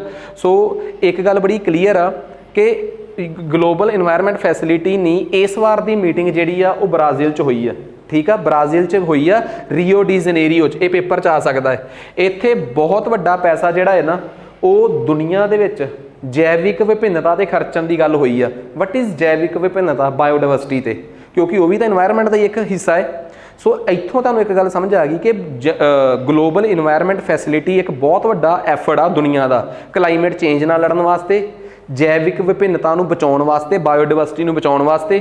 ਸੋ ਇਸੇ ਬਹਾਨੇ ਮੈਂ ਦੱਸਦਾ ਕਿ ਗਲੋਬਲ ਇਨਵਾਇਰਨਮੈਂਟ ਫੈਸਿਲਿਟੀ ਜਿਹੜੀ ਆ ਉਹਨੂੰ ਕਹਿੰਦੇ 1992 ਦੀ ਜਿਹੜੀ ਅਰਥ ਸਮਿਟ ਹੋਈ ਸੀ ਰੀਓ 'ਚ, ਉਹਦੇ 'ਚ ਛੇੜੀ ਸੀ ਗੱਲ, ਤੇ 1994 'ਚ ਇਹਨੂੰ ਬਣਾਇਆ ਗਿਆ ਤੇ ਇਹਦਾ ਹੈੱਡਕੁਆਟਰ ਵਾਸ਼ਿੰਗਟਨ DC 'ਚ। ਇਹ ਦੁਨੀਆ ਦੇ ਅਮੀਰ ਦੇਸ਼ਾਂ ਤੋਂ ਪੈਸਾ ਲੈ ਕੇ ਗਰੀਬਾਂ ਨੂੰ ਦਿੰਦਾ ਹੈ। ਤੇ ਮੈਂ ਤੁਹਾਡੀ ਜਾਣਕਾਰੀ ਲਈ ਦੱਸਦਾ, ਇੰਡੀਆ ਪੈਸੇ ਡੋਨੇਟ ਵੀ ਕਰਦਾ ਹੈ ਤੇ ਲੈਂਦਾ ਵੀ ਆ। ਭਾਰਤ ਦੇ ਵਿੱਚ ਜਿਹੜਾ ਪੈਸੇ ਆਉਂਦੇ ਆ ਉਹਨੂੰ ਸਾਂਭਦਾ ਕੌਣ ਆ? Finance ministry. ਤੇ ਭਾਰਤ 'ਚ ਪੈਸੇ ਖਰਚਣ ਦੀ ਜ਼ਿੰਮੇਵਾਰੀ ਕਿਹਦੀ ਆ? ਕਲਾਈਮੇਟ ਚੇਂਜ ਮਿਨਿਸਟਰੀ ਦੀ। ਜਾਂ ਤੁਸੀਂ ਕਹੋਗੇ ਸਰ ਕਲਾਈਮੇਟ ਚੇਂਜ ਮਿਨਿਸਟਰੀ ਦਾ ਪੂਰਾ ਨਾਮ ਦੱਸ ਦਿਓ। Ministry of environment, forest and climate change, ਕੁੱਲ ਮਿਲਾ ਕੇ ਇਨਵਾਇਰਨਮੈਂਟ ਮਿਨਿਸਟਰੀ। ਆ ਗੱਲ ਸਮਝ ਆ ਗਈ? ਤੇ ਤੁਹਾਨੂੰ ਪਤਾ ਇਸ ਵਾਰ ਜਿਹੜਾ ਪੈਸਾ ਖਰਚਿਆ ਜਾ ਰਿਹਾ ਸਿਰਫ ਤੇ ਸਿਰਫ ਪਤਾ ਕਿਹਦੇ ਤੇ ਖਰਚਿਆ ਜਾ ਰਿਹਾ ਹੈ? ਪੈਸਾ ਤਾਂ ਕਈ ਜਗ੍ਹਾ ਤੇ ਖਰਚਿਆ ਜਾ ਸਕਦਾ, ਕਲਾਈਮੇਟ ਚੇਂਜ ਤੇ ਖਰਚਿਆ ਜਾ ਸਕਦਾ ਹੈ, ਬਾਇਓਡਾਇਵਰਸਿਟੀ ਤੇ। ਇਸ ਵਾਰ ਪੈਸਾ ਦਿੱਤਾ ਜਾ ਰਿਹਾ ਹੈ ਬਾਇਓਡਾਇਵਰਸਿਟੀ ਤੇ, ਠੀਕ ਆ। ਕਿਉਂਕਿ ਦੁਨੀਆ ਦੇ ਵਿੱਚ ਇੱਕ ਦੇਸ਼ ਆ ਚਾਈਨਾ, ਉੱਥੇ ਬੈਠ ਕੇ ਇੱਕ ਮੀਟਿੰਗ ਹੋਈ ਸੀ ਕੁਮਿੰਗ ਚਾਈਨਾ ਦੇ ਵਿੱਚ ਕਿ ਅੱਜ ਤੋਂ ਬਾਅਦ ਗਲੋਬਲ ਇਨਵਾਇਰਨਮੈਂਟ ਫੈਸਿਲਿਟੀ ਦਾ ਪੈਸਾ ਜਿਹੜਾ ਹੈ ਉਹ ਬਾਇਓਡਾਇਵਰਸਿਟੀ ਤੇ ਵੀ ਖਰਚਣਾ ਚਾਹੀਦਾ ਹੈ। ਸੋ ਉਹਨੂੰ ਦੁਨੀਆ ਨੇ ਕਿਊਮਿੰਗ ਡੈਕਲੇਰੇਸ਼ਨ ਕਿਹਾ ਸੀ, ਕਿਊਮਿੰਗ ਸਮਝੌਤਾ। ਤੁਹਾਡੇ ਪੇਪਰ 'ਚ ਪਤਾ ਕੀ ਆ ਸਕਦਾ? ਰੀਸੈਂਟਲੀ ਕਿਊਮਿੰਗ ਡੈਕਲੇਰੇਸ਼ਨ ਵਾਜ਼ ਇਨ ਨਿਊਜ਼, ਕਿ ਕਿਊਮਿੰਗ ਸਮਝੌਤਾ ਖਬਰਾਂ ਸੀ। ਇਟ ਇਜ਼ ਰਿਲੇਟਡ ਟੂ, ਠੀਕ ਆ। ਇਹ ਬਾਇਓਡਾਇਵਰਸਿਟੀ ਨਾਲ ਰਿਲੇਟਡ ਸਮਝੌਤਾ ਹੈ, ਚਾਈਨਾ ਦੇ ਵਿੱਚ ਹੋਇਆ ਸੀ, ਬੜਾ ਪੁਰਾਣਾ ਸਮਝੌਤਾ ਹੈ। ਉਦੋਂ ਕਿਹਾ ਗਿਆ ਸੀ ਕਿ ਯਾਰ ਬਾਇਓਡਾਇਵਰਸਿਟੀ ਦੇ ਵੀ ਲੋਕ ਇਨਵੈਸਟ ਕਰਨ, ਪਰ ਪੈਸਾ ਹੀ ਨਹੀਂ ਸੀ। ਹੁਣ ਪੈਸਾ ਇਕੱਠਾ ਹੋਇਆ ਗਲੋਬਲ ਇਨਵਾਇਰਨਮੈਂਟ ਫੈਸਿਲਿਟੀ ਦਾ, ਉਹਨੂੰ ਹੁਣ ਬਾਇਓਡਾਇਵਰਸਿਟੀ ਤੇ ਖਰਚਣ ਦੀ ਗੱਲ ਚੱਲ ਰਹੀ ਹੈ। ਇਸੇ ਕਰਕੇ ਗਲੋਬਲ ਇਨਵਾਇਰਨਮੈਂਟ ਫੈਸਿਲਿਟੀ ਦੀ 64ਵੀਂ ਮੀਟਿੰਗ ਜਿਹੜੀ ਬ੍ਰਾਜ਼ੀਲ 'ਚ ਹੋਈ ਆ ਉਹ ਖਬਰਾਂ 'ਚ ਆ ਗਈ। ਤੇ ਤੁਹਾਨੂੰ ਪਤਾ ਗਲੋਬਲ ਇਨਵਾਇਰਨਮੈਂਟ ਫੈਸਿਲਿਟੀ ਨੂੰ ਬਣਾਉਣ ਦੀ ਪਹਿਲੀ ਵਾਰੀ ਗੱਲ ਜਦੋਂ 1992 'ਚ ਹੋਈ ਸੀ, ਉਹ ਵੀ ਬ੍ਰਾਜ਼ੀਲ ਤੋਂ ਹੀ ਸ਼ੁਰੂ ਹੋਈ ਸੀ। ਫਿਰ 1994 'ਚ ਇਹਨੂੰ ਬਣਾਇਆ ਗਿਆ। ਵਰਲਡ ਬੈਂਕ ਹੀ ਇਹਦਾ ਹੈੱਡਕੁਆਟਰ ਆ, ਵਾਸ਼ਿੰਗਟਨ DC 'ਚ ਆ ਜਿਹੜਾ, ਉੱਥੇ ਹੀ ਇਹਦਾ ਸਾਰਾ ਹਿਸਾਬ ਕਿਤਾਬ ਪਿਆ ਹੋਇਆ ਹੈ। ਤੇ ਤੁਹਾਡੀ ਜਾਣਕਾਰੀ ਲਈ ਦੱਸਦਾ, ਭਾਰਤ 'ਚ ਜੋ ਵੀ ਪੈਸਾ ਆਉਂਦਾ ਹੈ ਉਹਦੀ ਦੇਖ ਰੇਖ ਕਰਦੀ ਆ ਫਾਈਨਾਂਸ ਮਿਨਿਸਟਰੀ, ਤੇ ਅੱਗੇ ਉਹਨੂੰ ਵੱਖਰੇ ਵੱਖਰੇ ਕੰਮਾਂ 'ਚ ਖਰਚਦੀ ਕੌਣ ਆ? Environment ministry. ਆ ਗੱਲ ਪੱਲੇ ਪੈ ਗਈ। ਨੈਕਸਟ ਅੱਗੇ ਆ ਜਾਓ। ਅਗਲਾ ਕਰੰਟ ਅਫੇਅਰ ਆ ਗਿਆ ਆਪਣੇ ਕੋਲ, ਏਸ਼ੀਆ ਦੀ ਕਬੱਡੀ ਚੈਂਪੀਅਨਸ਼ਿਪ। ਇੰਡੀਆ ਨੇ ਈਰਾਨ ਨੂੰ ਹਰਾਤਾ ਏਸ਼ੀਆ ਕਬੱਡੀ ਚੈਂਪੀਅਨਸ਼ਿਪ 'ਚ, ਤੇ ਕਿੱਥੇ ਹੋਇਆ ਸੀਗਾ? ਕੋਰੀਆ 'ਚ। ਨੈਕਸਟ ਕਹਿੰਦੇ ਆ ਭਾਰਤ ਦੇ ਜਿਹੜੇ ਰੈਸਲਰਸ ਨੇ ਨਾ, ਭਾਰਤ ਦੀ ਨਾ ਜਿਹੜੀ ਸਪੋਰਟਸ ਮਿਨਿਸਟਰੀ ਆ, ਉਹਨਾਂ ਨੇ ਇੱਕ ਸਕੀਮ ਲਿਆਂਦੀ ਆ ਟੌਪਸ, ਕਿ ਭਾਰਤ ਦੇ ਜਿਹੜੇ ਟੌਪ ਦੇ ਪਲੇਅਰ ਆ ਨਾ ਕਬੱਡੀ ਦੇ, ਉਹਦੇ ਕੁਸ਼ਤੀ ਦੇ, ਉਹ ਨਾ ਕਈ ਵਾਰੀ ਨਾ ਦੁਨੀਆ ਦੇ ਕਿਸੇ ਦੇਸ਼ 'ਚ ਜਾ ਕੇ ਲੜਾਈ 'ਚ ਹਾਰ ਜਾਂਦੇ ਆ। ਪਤਾ ਕਿਉਂ? ਕਿਉਂਕਿ ਉਹ ਆਪਣੇ ਦੇਸ਼ ਦਾ ਪ੍ਰੈਕਟਿਸ ਬਹੁਤ ਕਰਦੇ ਆ। ਦੁਨੀਆ ਦੇ ਵੱਖਰੇ ਵੱਖਰੇ ਕਲਾਈਮੇਟ 'ਚ ਜਾ ਕੇ ਲੜਨਾ, ਵੱਖਰੇ ਵੱਖਰੇ ਮਾਹੌਲ 'ਚ ਲੜਨ ਵਾਸਤੇ ਤਾਂ ਲੜਨਗੇ ਜੇ ਉਹ ਵੱਖਰੇ ਵੱਖਰੇ ਦੇਸ਼ਾਂ 'ਚ ਜਾ ਕੇ ਪ੍ਰੈਕਟਿਸ ਕਰਕੇ ਆਉਣਗੇ। ਤਾਂ ਭਾਰਤ ਸਰਕਾਰ ਚਾਹੁੰਦੀ ਆ ਕਿ ਉਹਨਾਂ ਨੂੰ ਇੰਨਾ ਪੈਸਾ ਦਿੱਤਾ ਜਾਵੇ ਕਿ ਉਹਨਾਂ ਨੂੰ ਵੱਖਰੇ ਵੱਖਰੇ ਦੇਸ਼ਾਂ 'ਚ ਪ੍ਰੈਕਟਿਸ ਕਰਕੇ ਆਉਣ ਦਾ ਮੌਕਾ ਦਿੱਤਾ ਜਾਵੇ, ਤਾਂ ਕਿ ਅਗਲੀ ਓਲੰਪਿਕਸ 'ਚੋਂ ਸਾਡੇ ਵਾਸਤੇ ਅਵਾਰਡ ਲੈ ਕੇ ਆਉਣ। ਇਹਦੇ ਵਾਸਤੇ ਭਾਰਤ ਨੇ ਇੱਕ ਸਕੀਮ ਸ਼ੁਰੂ ਕੀਤੀ ਹੈ, target Olympic podium scheme. Podium ਜਿਹਦੇ ਤੇ ਉਹ ਲੜਦੇ ਆ, ਜਿਵੇਂ ਆਹ ਚੀਜ਼ ਆ ਜਿੱਥੇ ਖੜ ਕੇ ਉਹ ਲੜਦੇ ਆ। So TOPS scheme ministry of youth affair sports and youth ਦੀ ਆ, ਜਿਹਦੇ ਤਹਿਤ ਪਹਿਲਵਾਨਾਂ ਨੂੰ ਪੈਸੇ ਦਿੱਤੇ ਜਾਣਗੇ ਕਿ ਉਹ ਦੁਨੀਆ ਦੇ ਵੱਖਰੇ ਵੱਖਰੇ ਮਾਹੌਲਾਂ 'ਚ ਕੁਸ਼ਤੀ ਲੜ ਕੇ ਆਉਣ। ਸੋ ਇਹਦੇ 'ਚ ਕਿਹੜੇ ਕਿਹੜੇ 2 ਰੈਸਲਰਾਂ ਦਾ ਨਾਮ ਪੱਕਾ ਹੋਇਆ, ਵਿਨੇਸ਼ ਫੋਗਟ ਤੇ ਬਜਰੰਗ ਪੂਨੀਆ, ਠੀਕ ਆ। ਨੈਕਸਟ, ਉੱਤਰਾਖੰਡ ਦੇ CM ਨੇ ਆਨਰ ਕੀਤਾ ਹੈ ਉਹਨਾਂ ਲੋਕਾਂ ਨੂੰ ਜਿਨ੍ਹਾਂ ਨੇ 1975 'ਚ ਐਮਰਜੈਂਸੀ ਦੇ ਦੌਰਾਨ ਸੰਘਰਸ਼ ਕੀਤਾ ਸੀ, ਜਿਹੜੇ ਜੇਲ੍ਹਾਂ ਗਏ ਸੀ। 1975 ਦੇ ਵਿੱਚ ਇੰਦਰਾ ਗਾਂਧੀ ਨੇ ਜਦੋਂ ਉਹਨਾਂ ਦੀ ਪ੍ਰਧਾਨ ਮੰਤਰੀ ਦੀ ਕੁਰਸੀ ਡਗਮਗਾ ਗਈ ਸੀ, ਉਸ ਤੋਂ ਬਾਅਦ 25 ਜੂਨ 1975 ਨੂੰ ਐਮਰਜੈਂਸੀ ਡਿਕਲੇਅਰ ਕਰਵਾਤੀ ਸੀ ਰਾਸ਼ਟਰਪਤੀ ਤੋਂ, ਫਖਰੂਦੀਨ ਅਲੀ ਅਹਿਮਦ ਤੋਂ, ਠੀਕ ਆ। ਉਹ ਗੱਲ ਆਡਾ ਕਿ ਜਦੋਂ ਐਮਰਜੈਂਸੀ ਹਟਾਈ ਤਾਂ BL ਜੱਦੀ ਦੇ ਸਾਈਨ ਆ, ਜਦੋਂ ਰਿਵੋਕ ਹੋਈ ਆ ਹਟੀ ਆ, ਪਰ ਲਾਈ ਕਿੰਨੇ ਆ, ਫਖਰੂਦੀਨ ਅਲੀ ਅਹਿਮਦ। ਭਾਰਤ ਦੇ 2 ਹੀ ਰਾਸ਼ਟਰਪਤੀ ਆ ਜਿਨ੍ਹਾਂ ਦੀ ਆਪਣੇ ਕਾਰਜਕਾਲ ਦੇ ਦੌਰਾਨ during there tenure who died in office, ਇਹ ਸ਼ਬਦ ਵਰਤਿਆ ਕਿ ਜਿਨ੍ਹਾਂ ਦੀ ਆਪਣੇ ਦਫ਼ਤਰ 'ਚ ਹੀ ਮੌਤ ਹੋ ਗਈ। ਮਤਲਬ ਇਹ ਥੋੜਾ ਕਿ ਦਫ਼ਤਰ 'ਚ ਬੈਠੇ ਬੈਠੇ ਚੱਲ ਵਸੇ, ਨਹੀਂ, ਆਪਣੇ ਟੈਨਿਓਰ ਦੇ ਦੌਰਾਨ ਮੌਤ ਹੋ ਗਈ। ਉਹਨਾਂ 'ਚ ਪਹਿਲਾ ਜ਼ਾਕਿਰ ਹੁਸੈਨ ਆ, ਦੂਜਾ ਫਖਰੂਦੀਨ ਅਲੀ ਅਹਿਮਦ ਆ। ਸੋ ਉਹਨਾਂ ਨੇ ਐਮਰਜੈਂਸੀ ਲਾਈ ਸੀ। ਜਿਹੜੇ ਲੋਕ ਉੱਤਰਾਖੰਡ ਨਾਲ ਸੰਬੰਧਿਤ ਐਮਰਜੈਂਸੀ 'ਚ ਜੇਲ੍ਹ ਗਏ ਸੀ ਉਹਨਾਂ ਦੀ ਪੈਨਸ਼ਨ ਜਿਹੜੀ ਆ ਉਹ ਵੀ ਵਧਾਈ ਗਈ ਆ, 16,000 ਤੋਂ ਵਧਾ ਕੇ 20,000 ਕੀਤੀ ਆ। ਤੇ ਉੱਥੋਂ ਦੇ CM ਨੇ ਪੁਸ਼ਕਰ ਸਿੰਘ ਧਾਮੀ, ਜਿਨ੍ਹਾਂ ਨੇ ਇਹ ਫੈਸਲਾ ਕੀਤਾ ਹੈ। ਇਸੇ ਬਹਾਨੇ ਐਮਰਜੈਂਸੀ ਨਾਲ ਰਿਲੇਟਡ ਮੈਨੂੰ 4 ਗੱਲਾਂ ਦੱਸਣ ਦਾ ਮੌਕਾ ਮਿਲ ਗਿਆ, ਹੋਰ ਕੋਈ ਗੱਲ ਨਹੀਂ ਇਹਦੇ 'ਚ। ਨੈਕਸਟ ਕਹਿੰਦੇ ਇੱਕ ਸਾਈਨਾ ਡਰੋਨ ਫੋਟੋ ਅਵਾਰਡ 2023 ਹੋਏ ਆ, ਉੱਥੇ ਸਭ ਤੋਂ ਸੋਹਣੀ ਫੋਟੋ ਕਿਹੜੀ ਕਲਿੱਕ ਹੋਈ ਆ ਜਾਂ ਸਭ ਤੋਂ ਵਧੀਆ ਫੋਟੋ ਕਿਹੜੀ ਪਸੰਦ ਆਈ ਆ? ਅੰਨਾਮਲਾਈ, ਜਿਹੜੇ ਕਿ ਤਾਮਿਲਨਾਡੂ ਦੇ ਵਿੱਚ ਇੱਕ ਟਾਈਗਰ ਰਿਜ਼ਰਵ ਆ, ਉੱਥੇ ਇੱਕ ਐਲੀਫੈਂਟ ਦੀ ਕਿਲਿੰਗ ਦੀ ਫੋਟੋ ਜਿਹੜੀ ਆ ਉਹ ਸਭ ਤੋਂ ਵੱਧ ਐਪਰੀਸ਼ੀਏਟ ਕੀਤੀ ਗਈ ਆ। ਇਸੇ ਬਹਾਨੇ ਪਤਾ ਲੱਗ ਗਿਆ ਕਿ ਸਾਈਨਾ ਡਰੋਨ ਫੋਟੋ ਅਵਾਰਡਸ ਕੀ ਹੁੰਦੇ ਆ, ਅੰਨਾਮਲਾਈ ਟਾਈਗਰ ਰਿਜ਼ਰਵ ਹੈ ਕਿੱਥੇ ਆ, ਬਸ ਇੰਨਾ ਬਹੁਤ। ਨੈਕਸਟ, ਉਸ ਤੋਂ ਬਾਅਦ ਅੱਗੇ ਆ ਜਾਓ। ਹੁਣ ਅੱਗੇ ਆ ਗਿਆ, ਕੈਨੇਡਾ ਨੇ ਬੇਰੁਜ਼ਗਾਰੀ ਖਤਮ ਕਰਨ ਵਾਸਤੇ ਜਾਂ ਸਕਿਲਡ ਵਰਕਰਸ ਜਿਹੜੇ ਆ ਉਹਨਾਂ ਨੂੰ ਸੈਗਰੀਗੇਟ ਕਰਕੇ ਨੌਕਰੀਆਂ ਦੇਣ ਵਾਸਤੇ ਇੱਕ ਸਕੀਮ ਲਾਂਚ ਕੀਤੀ ਆ, ਡਿਜੀਟਲ ਨੋਮੈਡ ਸਟ੍ਰੈਟਜੀ, ਤਾਂ ਕਿ ਦੁਨੀਆ ਦੇ ਵੱਖਰੇ ਵੱਖਰੇ ਇਲਾਕਿਆਂ 'ਚੋਂ ਸਕਿਲਡ ਵਰਕਰਸ ਬੁਲਾਏ ਜਾਣ ਤੇ ਉਹ ਕੈਨੇਡਾ 'ਚ ਕੰਮ ਕਰ ਸਕਣ, ਕਿਉਂਕਿ ਕੈਨੇਡਾ ਦੇ ਵਿੱਚ ਸਕਿਲਡ ਵਰਕਰਸ ਦੀ ਬਹੁਤ ਕਮੀ ਆ, ਠੀਕ ਆ। ਅਸੀਂ ਵੀ ਕਿਹੜਾ ਉੱਥੇ ਸਕਿਲਡ ਵਰਕਰ ਭੇਜੇ ਆ, ਠੀਕ ਆ, ਅਨਸਕਿਲਡ ਸਾਰਾ ਹੀ 12ਵੀਂ ਟਪਾਓ। ਸਾਨੂੰ ਪਤਾ ਹੈ ਕਿ ਇਹ ਸਕਿਲਡ ਤਾਂ ਹੈ ਨਹੀਂ, ਤੇ ਇਹਨਾਂ ਨੇ ਸਕਿੱਲ ਸਿੱਖ ਕੇ ਇੱਥੇ ਕਰਨਾ ਵੀ ਕੁਛ ਨਹੀਂ, ਠੀਕ ਆ। ਬਿਕੋਜ਼ ਇਹਨਾਂ ਦੇ ਦਿਮਾਗ 'ਚ ਇੱਕ ਹੀ ਕੀੜਾ ਹੈ ਕਿ ਅਸੀਂ ਦੁਨੀਆ 'ਚ ਉੱਥੇ ਜਾਵਾਂਗੇ, ਜਿਹੜੀ ਚੀਜ਼ 'ਤੇ ਬਟਨ ਦੱਬਾਂਗੇ ਉਹ ਉੱਥੋਂ ਹੀ ਪੈਸਾ ਨਿਕਲਿਆ ਕਰੂਗਾ। ਉਹ ਸਾਰੇ ਅਸੀਂ ਬਾਹਰ ਭੇਜਤੇ। ਮੈਂ ਹਮੇਸ਼ਾ ਇੱਕ ਗੱਲ ਕਹਿੰਦਾ ਹੁੰਦਾ, ਮਾਈਗ੍ਰੇਟ ਹੋਣਾ ਕੋਈ ਮਾੜੀ ਗੱਲ ਨਹੀਂ, ਮਾਈਗ੍ਰੇਸ਼ਨ ਸੰਭਾਵਨਾਵਾਂ ਦੀ ਤਲਾਸ਼ ਹੁੰਦੀ ਹੈ। ਕੈਨੇਡਾ ਜਾਓ, ਅਮਰੀਕਾ ਜਾਓ, ਜੀ ਸਦਕੇ ਜਾਓ, ਪਰ ਇੱਕ ਸੰਭਾਵਨਾ ਦੀ ਤਲਾਸ਼ ਕਰਨ ਜਾਓ, ਮਤਲਬ ਕਿ ਓਪਰਚੁਨਿਟੀ ਨੂੰ ਐਕਸਪਲੋਰ ਕਰਨ ਜਾਓ। ਇਹ ਕਹਿ ਕੇ ਇੱਥੋਂ ਜਾਣਾ ਕਿ ਇੱਥੇ ਕੁਛ ਨਹੀਂ ਰੱਖਿਆ ਤੇ ਇਸ ਕਰਕੇ ਕੈਨੇਡਾ ਜਾ ਰਹੇ ਹਾਂ, ਇਹ ਕਹਿ ਕੇ ਜਾਓ ਕਿ ਅਸੀਂ ਇੱਥੇ ਬਹੁਤ ਜ਼ੋਰ ਲਾਇਆ, ਇੱਥੋਂ ਦੇ ਸਿਸਟਮ 'ਚ ਸਾਡਾ ਨੰਬਰ ਨਹੀਂ ਪੈ ਸਕਿਆ, ਕੀ ਪਤਾ ਉੱਥੇ ਕਾਮਯਾਬ ਹੋ ਜਾਈਏ। ਬੜੇ ਲੋਕ ਇਹੋ ਜਿਹੇ ਜਿਹੜੇ ਇਸ ਟਾਈਮ ਪਰਸਨਲੀ ਆਪਣੇ ਐਕਸਪੀਰੀਅੰਸ ਤੋਂ ਦੱਸ ਰਹੇ ਆ ਕਿ ਬੜੇ ਲੋਕ ਨੇ ਇਹੋ ਜਿਹੇ ਜਿਹੜੇ ਕੈਨੇਡਾ ਬੈਠੇ ਪੇਪਰਾਂ ਦੀ ਤਿਆਰੀ ਕਰ ਰਹੇ ਆ ਕਿ ਜਿੱਦਣ ਤਿਆਰੀ ਪੂਰੀ ਹੋ ਗਈ, ਠੀਕ ਆ ਕੇ ਇੱਥੇ ਪੇਪਰ ਦੇਵਾਂਗੇ, ਫਾਰਮ ਉੱਥੋਂ ਭਰ ਦਿੰਦੇ ਆ। ਸੋ ਇਹਦਾ ਮਤਲਬ ਇਹ ਥੋੜ੍ਹਾ ਹੈ ਕਿ ਉਹ ਡਰਪੋਕ ਸੀ ਤੇ ਇੰਡੀਆ ਵਾਪਸ ਆ ਜਾਣਗੇ ਜਾਂ ਇੱਥੋਂ ਦੇ ਲੋਕ ਬਾਹਰ ਜਾਣਾ ਮਾੜਾ ਹੈ। ਪਰ ਜਿਸ ਤਰੀਕੇ ਨਾਲ ਸਾਡੇ ਬੱਚੇ ਬਿਨਾਂ ਮਿਹਨਤ ਤੋਂ ਜਾ ਰਹੇ ਆ, ਠੀਕ ਆ, ਆਈਲੈਟਸ ਨੂੰ ਐਡੀ ਤਗੜੀ ਉਪਲਬਧੀ ਸਮਝਦੇ ਨੇਗੇ ਕਿ ਆਈਲੈਟਸ ਤੋਂ ਬਾਅਦ ਆਪਣੇ ਫੰਕਸ਼ਨ ਐਵੇਂ ਦਾ ਹੁੰਦਾ, ਮਾੜਾ ਬੰਦਾ ਤਾਂ 3 ਵਿਆਹ ਕਰ ਲਏ, 3 ਕੁੜੀਆਂ ਦੇ ਵਿਆਹ ਕਰ ਲਏ ਉਹਨੇ ਫੰਕਸ਼ਨ 'ਚ, ਜਿੰਨੇ ਕਈ ਵਾਰੀ ਆਪਾਂ ਆਈਲੈਟਸ ਤੋਂ ਬਾਅਦ ਇੰਟਰਟੇਨ ਚਲਾ ਦਿੰਦੇ ਆ, ਠੀਕ ਆ। ਉਸ ਤੋਂ ਬਾਅਦ ਇੱਕ ਸਮੱਸਿਆ ਸਾਡੀ ਹੋਰ ਹੁੰਦੀ ਹੈ ਕੱਪੜਿਆਂ ਵਾਲੀ, ਠੀਕ ਆ, ਕਿ ਅਸੀਂ ਉਹ ਇਸ ਤਰੀਕੇ ਨਾਲ ਇੱਥੋਂ ਸਟੱਫ ਇਕੱਠਾ ਕਰਕੇ ਲੈ ਕੇ ਜਾਣਾ ਹੁੰਦਾ। ਸੋ ਬੜੀ ਅਜੀਬ ਜੀ ਗੱਲ ਆ, ਹਮੇਸ਼ਾ ਬਾਹਰ ਜਾਓ, ਸੰਭਾਵਨਾਵਾਂ ਦੀ ਤਲਾਸ਼ 'ਚ ਜਾਓ, ਐਕਸਪਲੋਰ ਕਰਕੇ ਜਾਓ, ਕਦੇ ਵੀ ਉਹ ਦੇਸ਼ ਤੁਹਾਨੂੰ ਮੋੜਦਾ ਨਾ। ਜੇ ਤੁਹਾਡੇ ਅੰਦਰ ਸਕਿੱਲ ਹੋਊਗੀ ਨਾ, ਅੱਜ ਵੀ ਉਸ ਦੇਸ਼ 'ਚ ਸਕਿਲਡ ਵਰਕਰਸ ਦੀ, ਇੰਡੀਆ 'ਚ ਕਹਿ ਲਓ, ਇੰਡੀਆ 'ਚ ਵੀ ਤਾਂ ਆਪਾਂ ਕਹਿ ਦਿੰਦੇ ਕੰਮ ਹੈ ਨਹੀਂ। ਮੈਨੂੰ ਪੁੱਛ ਕੇ ਦੇਖ ਲਓ ਕਿ ਕੰਮ ਹੈ ਨਹੀਂ ਇੱਥੇ, ਦੱਸੋ ਮੈਨੂੰ ਕਿ ਕਿਹਨੂੰ ਕੰਮ ਲਾਉਣਾ, ਮੈਂ ਲਾ ਦੂੰਗਾ ਕੰਮ। ਪਰ ਪ੍ਰੋਬਲਮ ਸਿਰਫ ਇੰਨਾ ਗਾ, ਕੰਮ ਹੈਗਾ ਏ ਪਰ ਜਿਹੜਾ ਕੰਮ ਮਿਲਦਾ ਹੈ ਅਸੀਂ ਉਹ ਕਰਨਾ ਨਹੀਂ ਚਾਹੁੰਦੇ। ਸਮੱਸਿਆ ਸਾਡੀ ਸਭ ਤੋਂ ਵੱਡੀ ਇਹ ਆ। ਤੇ ਅਸੀਂ ਸਭ ਤੋਂ ਪਹਿਲਾਂ ਕਿਸੇ ਨੂੰ ਇਹ ਪੁੱਛਦੇ ਹਾਂ ਕਿ ਮਿਲੂਗਾ ਕੀ। ਜਦੋਂ ਤੁਸੀਂ ਕਿਸੇ ਨੂੰ ਕਹਿਤਾ ਕਿ ਮਿਲੂਗਾ ਕੀ, ਤਾਂ ਤੁਸੀਂ ਇਹ ਸਮਝ ਲਓ ਕਿ ਕੰਮ, ਜਦੋਂ ਇੱਕ ਬੰਦੇ ਨੇ ਕਲਾ ਸਿੱਖਣੀ ਆ, ਕੰਮ ਸਿੱਖਣਾ ਹੈ ਨਾ, ਉਹਨੂੰ ਕਈ ਵਾਰੀ ਬਹੁਤਾ ਸਮਾਂ ਜਿਹੜਾ ਹੈ ਉਹ ਬਿਨਾਂ ਪੈਸੇ ਤੋਂ ਵੀ ਗੁਜ਼ਾਰਾ ਕਰਨਾ ਪੈ ਜਾਂਦਾ ਹੈ, ਪਰ ਉਸ ਤੋਂ ਬਾਅਦ ਉਹ ਕਾਮਯਾਬੀ ਬਹੁਤ ਵਧੀਆ ਮਿਲਦੀ ਆ। ਖੈਰ ਆ ਜਾਓ ਆਪਾਂ ਆਪਣੇ ਮਸਲੇ 'ਤੇ ਚੱਲਦੇ ਹਾਂ। ਗੋਸਟ ਪਾਰਟੀਕਲਸ, ਇਹ ਇੱਕ ਸਾਇੰਸ ਦੀ ਟਰਮ ਆ। ਕਹਿੰਦੇ ਆ ਕਿ ਗੋਸਟ ਦਾ ਮਤਲਬ ਭੂਤ ਤੇ ਪਾਰਟੀਕਲਸ। ਦੇਖੋ ਦੁਨੀਆ 'ਚ ਨਾ ਇੱਕ ਨਵੇਂ ਪ੍ਰਕਾਰ ਦੇ ਪਾਰਟੀਕਲਸ, ਆਪਾਂ ਹਮੇਸ਼ਾ ਨਾ ਸੋਚਦੇ ਹੁੰਦੇ ਸੀਗੇ ਕਿ ਇੱਕ ਨਾ ਐਲੀਮੈਂਟ ਹੁੰਦੇ ਆ ਜਿਨ੍ਹਾਂ ਨੂੰ ਆਪਾਂ ਤੱਤ ਕਹਿ ਦਿੰਦੇ ਆ, ਕਾਰਬਨ ਡਾਈਆਕਸਾਈਡ ਹੋ ਗਏ, ਆਪਣਾ ਆਕਸੀਜਨ ਹੋ ਗਿਆ, ਨਾਈਟ੍ਰੋਜਨ ਹੋ ਗਿਆ, ਇਹ ਸਾਰੇ ਐਲੀਮੈਂਟਸ ਨੇ, ਇਹਨਾਂ ਤੋਂ ਮਿਲ ਕੇ ਮੋਲੀਕਿਊਲ ਬਣਦੇ ਆ। ਠੀਕ ਆ, ਇਹਨਾਂ ਤੋਂ ਮਿਲ ਕੇ ਮੋਲੀਕਿਊਲ ਬਣਦੇ ਆ, ਕਾਰਬਨ ਡਾਈਆਕਸਾਈਡ ਗੈਸਾਂ ਵਗੈਰਾ। ਹੁਣ ਆ ਜਿਹੜਾ ਆਕਸੀਜਨ ਆ ਇਹ ਇੱਕ ਐਲੀਮੈਂਟ ਆ, ਇਹਦੇ ਅੰਦਰ ਛੋਟੇ ਛੋਟੇ ਅਣੂ ਹੁੰਦੇ ਆ ਜਿਹਨੂੰ ਆਪਾਂ ਕਹਿੰਦੇ ਆ ਐਟਮਸ। ਇਹਦੇ ਸਾਨੂੰ ਲੱਗਦਾ ਸੀ ਐਟਮ ਤੋਂ ਥੱਲੇ ਕੁਝ ਨਹੀਂ ਹੁੰਦੀ, ਬਾਅਦ ਚ ਪਤਾ ਲੱਗਾ ਐਟਮ ਦੇ ਅੰਦਰ ਇਲੈਕਟ੍ਰੋਨ, ਪ੍ਰੋਟੋਨ ਤੇ ਨਿਊਟਰੋਨ ਹੁੰਦੇ ਆ। ਫਿਰ ਸਾਨੂੰ ਪਤਾ ਲੱਗਾ ਇਹਨਾਂ ਨਿਊਟਰੋਨਸ ਦੇ ਅੰਦਰ ਵੀ ਛੋਟੇ ਛੋਟੇ ਪਾਰਟੀਕਲਸ ਆ। ਤੇ ਅੱਜ ਦੁਨੀਆ ਦੇ ਸਭ ਤੋਂ ਛੋਟੇ ਪਾਰਟੀਕਲਸ ਜਿਨ੍ਹਾਂ ਨੂੰ ਭੂਤ ਪਾਰਟੀਕਲ ਵੀ ਕਿਹਾ ਜਾਂਦਾ, ਭੂਤ ਕਣ ਵੀ ਕਿਹਾ ਜਾਂਦਾ, ਗੋਸਟ ਪਾਰਟੀਕਲਸ, ਨਿਊਟਰੀਨੋਸ ਤੇ ਐਂਟੀ ਨਿਊਟਰੀਨੋਸ, ਉਹਨਾਂ ਦੀ ਖੋਜ ਹੋ ਚੁੱਕੀ ਹੈ। ਤੇ ਸਭ ਤੋਂ ਵੱਧ ਸਮਝਣ 'ਚ ਇਹ ਆਇਆ ਹੈ ਕਿ ਦੁਨੀਆ 'ਚ ਸਾਇੰਟਿਸਟਾਂ ਨੇ ਇਹ ਦਾਅਵਾ ਕੀਤਾ ਕਿ ਸਾਡੀ ਜਿਹੜੀ ਗਲੈਕਸੀ ਆ, ਮਿਲਕੀ ਵੇ ਗਲੈਕਸੀ, ਠੀਕ ਆ, ਸਾਡਾ ਜਿਹੜਾ ਤਾਰਾ ਮੰਡਲ ਆ ਮਿਲਕੀ ਵੇ, ਇਹਦੇ ਅੰਦਰ ਵੀ ਉਹ ਇਨਵਿਜ਼ੀਬਲ ਪਾਰਟੀਕਲਸ ਜਿਨ੍ਹਾਂ ਨੂੰ ਅਸੀਂ ਨਿਊਟਰੀਨੋਸ, ਐਂਟੀ ਨਿਊਟਰੀਨੋਸ ਕਹਿੰਦੇ ਆ, ਉਹਨਾਂ ਬਾਰੇ ਪਤਾ ਲੱਗਿਆ ਹੈ। ਤੇ ਮੈਂ ਤੁਹਾਨੂੰ ਇੱਕ ਗੱਲ ਦੱਸਦਾ, ਜਿਸ ਦਿਨ ਨਿਊਟਰੀਨੋਸ ਤੇ ਖੋਜ ਹੋ ਗਈ ਨਾ, ਤੁਸੀਂ ਸਮਝ ਲਓ ਸਾਡੀ ਜਿਹੜੀ ਆ 5G 6G ਜਨਰੇਸ਼ਨ ਨਹੀਂ ਗੀ ਕਮਿਊਨੀਕੇਸ਼ਨ ਦੀ, ਇੱਕੋ ਦਮ ਇਹ ਰੈਵੋਲੂਸ਼ਨਰੀ ਚੇਂਜ ਆ ਜਾਊਗਾ। ਬਿਕੋਜ਼ ਇਹ ਬਹੁਤ ਤੇਜ਼ ਸਪੀਡ ਨਾਲ ਕਮਿਊਨੀਕੇਟ ਕਰਦੇ ਆ, ਇਨਸਾਨ ਦੀ ਬੋਡੀ ਦੇ ਵਿੱਚੋਂ ਵੀ ਕ੍ਰਾਸ ਕਰ ਜਾਂਦੇ ਪਾਰਟੀਕਲਸ।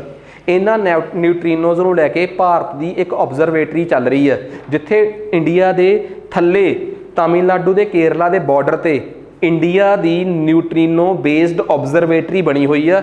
ਤੁਸੀਂ ਦੱਸੋਗੇ ਮੈਨੂੰ ਕਿ ਉਹ ਕਿਹੜੇ ਜੰਗਲ ਦੇ ਨੇੜੇ ਆ? ਮੋਸਟ ਇੰਪੋਰਟੈਂਟ ਆ ਕਿਉਂਕਿ ਉਹ ਖਬਰਾਂ 'ਚ ਰਹਿੰਦੀ ਆ। ਇੰਡੀਆ ਦੀ ਨਿਊਟਰੀਨੋ ਬੇਸਡ ਆਬਜ਼ਰਵੇਟਰੀ ਜਿਹੜੀ ਆ, ਜਿੱਥੇ ਅਸੀਂ ਨਿਊਟਰੀਨੋਸ ਦੀ ਖੋਜ ਕਰ ਰਹੇ ਆ। ਤੇ ਜੇ ਭਾਰਤ ਇਹ ਖੋਜ ਕਰ ਗਿਆ, ਭਾਰਤ ਦੁਨੀਆ ਦੇ ਪਹਿਲੇ ਦੇਸ਼ 'ਚ ਆ ਜਾਊਗਾ ਜਿਹੜਾ ਨਿਊਟਰੀਨੋਸ ਨੂੰ ਲੈ ਕੇ ਰਿਸਰਚ ਕਰ ਰਿਹਾ। ਤੇ ਇਹ ਨਿਊਟਰੀਨੋਸ ਛੋਟੇ ਛੋਟੇ ਮਾਸਲੈਸ ਪਾਰਟੀਕਲਸ ਨੇ, ਬਹੁਤ ਹਲਕੇ ਪਾਰਟੀਕਲਸ ਨੇ, ਜਿਨ੍ਹਾਂ ਨੂੰ ਹੁਣ ਸਾਇੰਟਿਸਟਾਂ ਨੇ ਆਪਣੀ ਮਿਲਕੀ ਵੇ ਗਲੈਕਸੀ ਤਾਰਾ ਮੰਡਲ ਦੇ ਵਿੱਚ ਵੀ ਡਿਟੈਕਟ ਕੀਤਾ ਹੈ। ਸੋ ਇੱਕ ਬੜੀ ਨਵੀਂ ਖਬਰ ਆ, ਉਹ ਤੁਹਾਨੂੰ ਮੈਂ ਸ਼ੇਅਰ ਕਰਤੀ। ਨੈਕਸਟ ਉਸ ਤੋਂ ਬਾਅਦ ਆ ਗਿਆ ਪੈਨ ਪਿੰਟਰ ਪ੍ਰਾਈਜ਼। ਇਹ ਕਰੰਟ ਅਫੇਅਰਸ 2 ਦਿਨਾਂ ਦੇ ਹੋਣ ਕਰਕੇ ਥੋੜੇ ਜਿਹੇ ਲੈਂਥੀ ਗਏ ਆ, ਠੀਕ ਆ। ਪੈਨ ਪਿੰਟਰਸ ਪ੍ਰਾਈਜ਼, ਇਸ ਵਾਰ ਦਾ ਇਹ ਪ੍ਰਾਈਜ਼ ਇਹ ਮਿਲਦਾ ਕਿਹਨਾਂ ਨੂੰ ਆ? ਇਹ ਉਸ ਲੇਖਕ ਨੂੰ ਮਿਲਦਾ ਹੈ ਜਿਹੜਾ ਯੂਕੇ ਦਾ ਹੋਵੇ ਜਾਂ ਯੂਕੇ ਦੇ ਜਿਹੜੇ ਗੁਲਾਮ ਰਹੇ ਦੇਸ਼ਾਂ ਦੀ ਸੰਸਥਾ ਨਹੀਂ, ਕਾਮਨਵੈਲਥ ਕੰਟਰੀਜ਼, ਉਹਨਾਂ 'ਚੋਂ ਕਿਸੇ ਦਾ ਹੋਵੇ। ਤੁਸੀਂ ਮੈਨੂੰ ਦੱਸੋਗੇ ਕਿ ਕਾਮਨਵੈਲਥ ਸੰਸਥਾ ਕਦੋਂ ਬਣੀ ਸੀ ਤੇ ਅੱਜ ਦੇ ਪ੍ਰਧਾਨ ਕੌਣ, ਤੇ ਕੀ ਇੰਡੀਆ ਕਾਮਨਵੈਲਥ ਦਾ ਮੈਂਬਰ ਹੈ ਕਿ ਨਹੀਂ? ਯੈਸ ਹੈਗਾ, ਇਹ ਤਾਂ ਪਤਾ ਹੀ ਆ। ਅੱਜ ਕਾਮਨਵੈਲਥ 'ਚ ਕਿੰਨੇ ਕੰਟਰੀ ਆ? ਇੱਕ ਟਾਈਮ ਤੱਕ ਕਾਮਨਵੈਲਥ ਉਹਨਾਂ ਦੇਸ਼ਾਂ ਦੀ ਸੰਸਥਾ ਸੀ ਜਿਹੜੇ ਅੰਗਰੇਜ਼ਾਂ ਦੇ ਗੁਲਾਮ ਰਹੇ ਆ, ਬਟ ਹੁਣ ਉਹਨਾਂ ਮੈਂਬਰਾਂ ਨੂੰ ਵੀ ਜੋੜ ਲਿਆ ਗਿਆ ਜਿਹੜੇ ਬਾਹਰੋਂ ਇਹਦੇ 'ਚ ਜੁੜਨਾ ਚਾਹੁੰਦੇ ਆ, ਠੀਕ ਆ। ਖੈਰ, ਇਸ ਵਾਰ ਦਾ ਅਵਾਰਡ ਮਾਈਕਲ ਰੋਜ਼ਨ ਨੂੰ ਮਿਲਿਆ ਹੈ, ਠੀਕ ਆ, ਉਹਦੀ ਇੱਕ ਬੜੀ ਫੀਅਰਲੈਸ ਜੀ ਕਿਤਾਬ ਲਿਖਣ ਕਰਕੇ। ਸੋ ਬਸ ਇਹ ਯਾਦ ਰੱਖਿਓ ਕਿ ਕਿਹਨੂੰ ਮਿਲਿਆ ਹੈ। ਨੈਕਸਟ ਉਸ ਤੋਂ ਬਾਅਦ ਆ ਗਿਆ, ਠੀਕ ਆ, ਕਿ ਐਸਪੈਰਟੇਮ, ਇਹਨੂੰ ਕਾਰਸੀਨੋਜਨ ਡਿਕਲੇਅਰ ਕਰਤਾ WHO ਨੇ। ਐਸਪੈਰਟੇਮ ਹੈ ਕੀ ਆ? ਬਹੁਤ ਇੰਪੋਰਟੈਂਟ ਗੱਲ ਆ।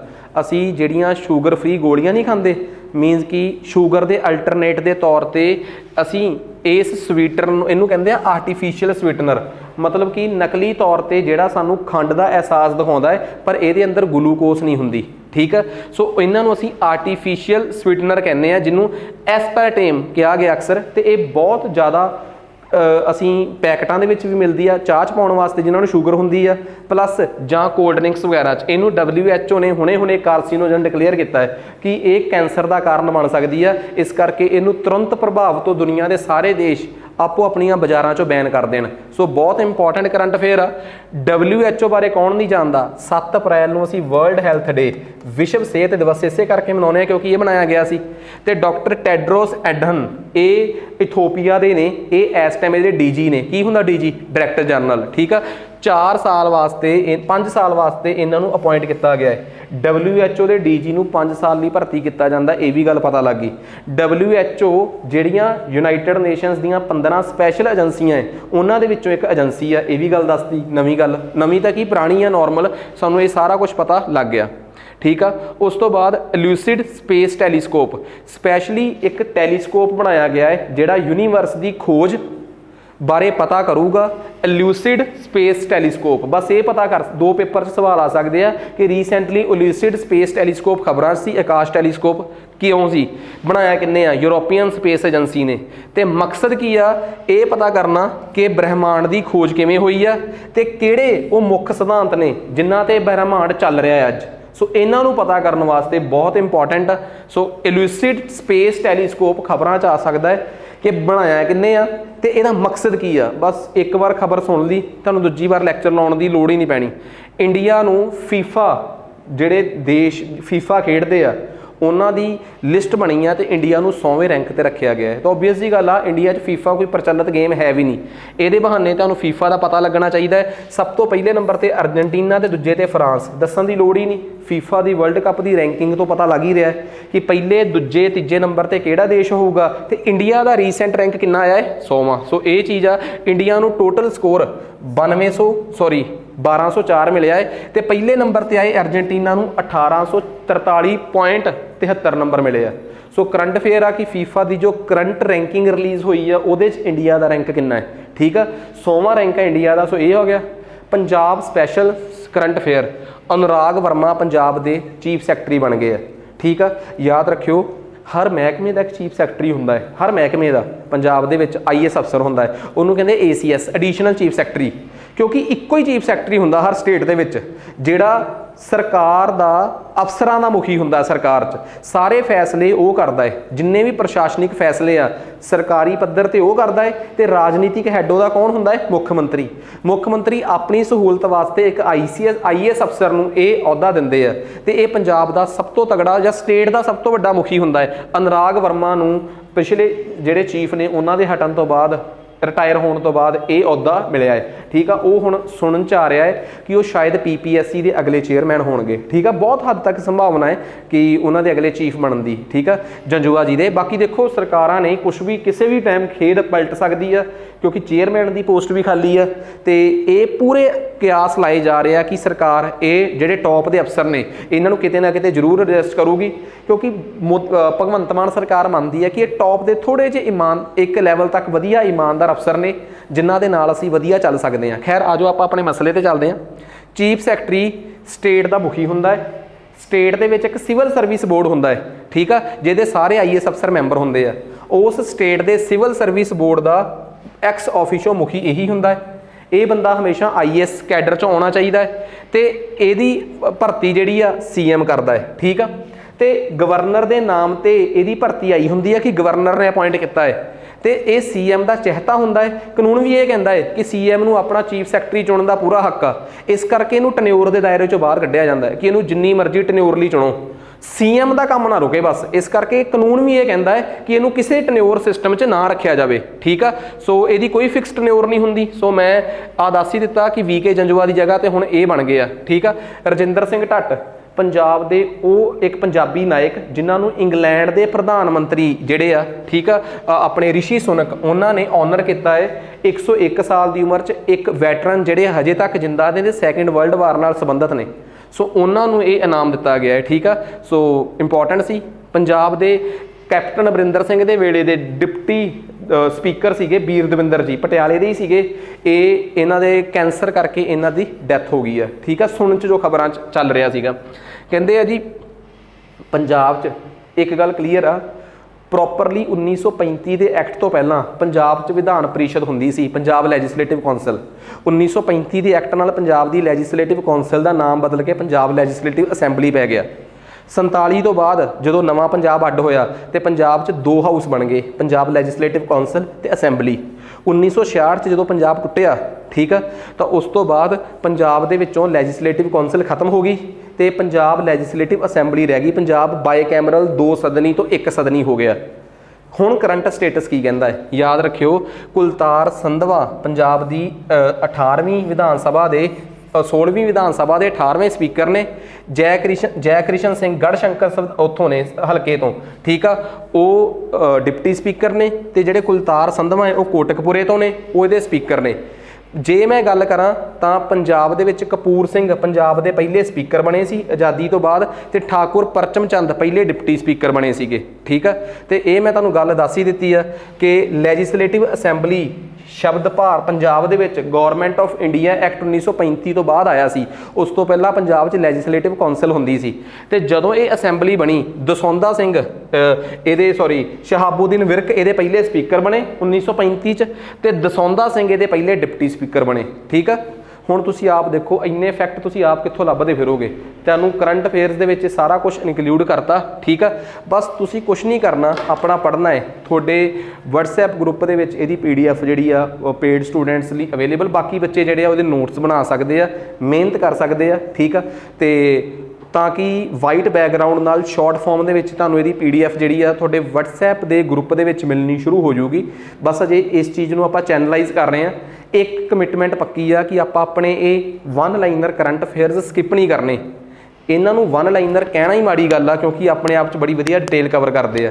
ਬਸ ਜਿਸ ਦਿਨ 2 ਦਿਨਾਂ ਦੇ ਇਕੱਠੇ ਪੜ੍ਹਾਉਣੇ ਪੈਣਗੇ, ਸੈਟਰਡੇ ਸੰਡੇ ਦੇ ਆਫ ਹੋਣ ਕਰਕੇ ਜੇ ਕੋਈ ਪ੍ਰੋਬਲਮ ਆਈ ਤਾਂ ਥੋੜ੍ਹੇ ਜਿਹੇ ਲੈਂਥੀ ਜਾਣਗੇ, ਅਦਰਵਾਈਜ਼ ਅੱਧੇ ਘੰਟੇ ਤੋਂ ਪਹਿਲਾਂ ਇਹ ਕਰੰਟ ਅਫੇਅਰ ਆਪਣੇ ਆਪਾਂ ਨੂੰ ਕਵਰ ਮਿਲਣਗੇ। ਅੱਜ ਲਈ ਇੰਨਾ ਹੀ ਬਹੁਤ ਆ, ਧੰਨਵਾਦ।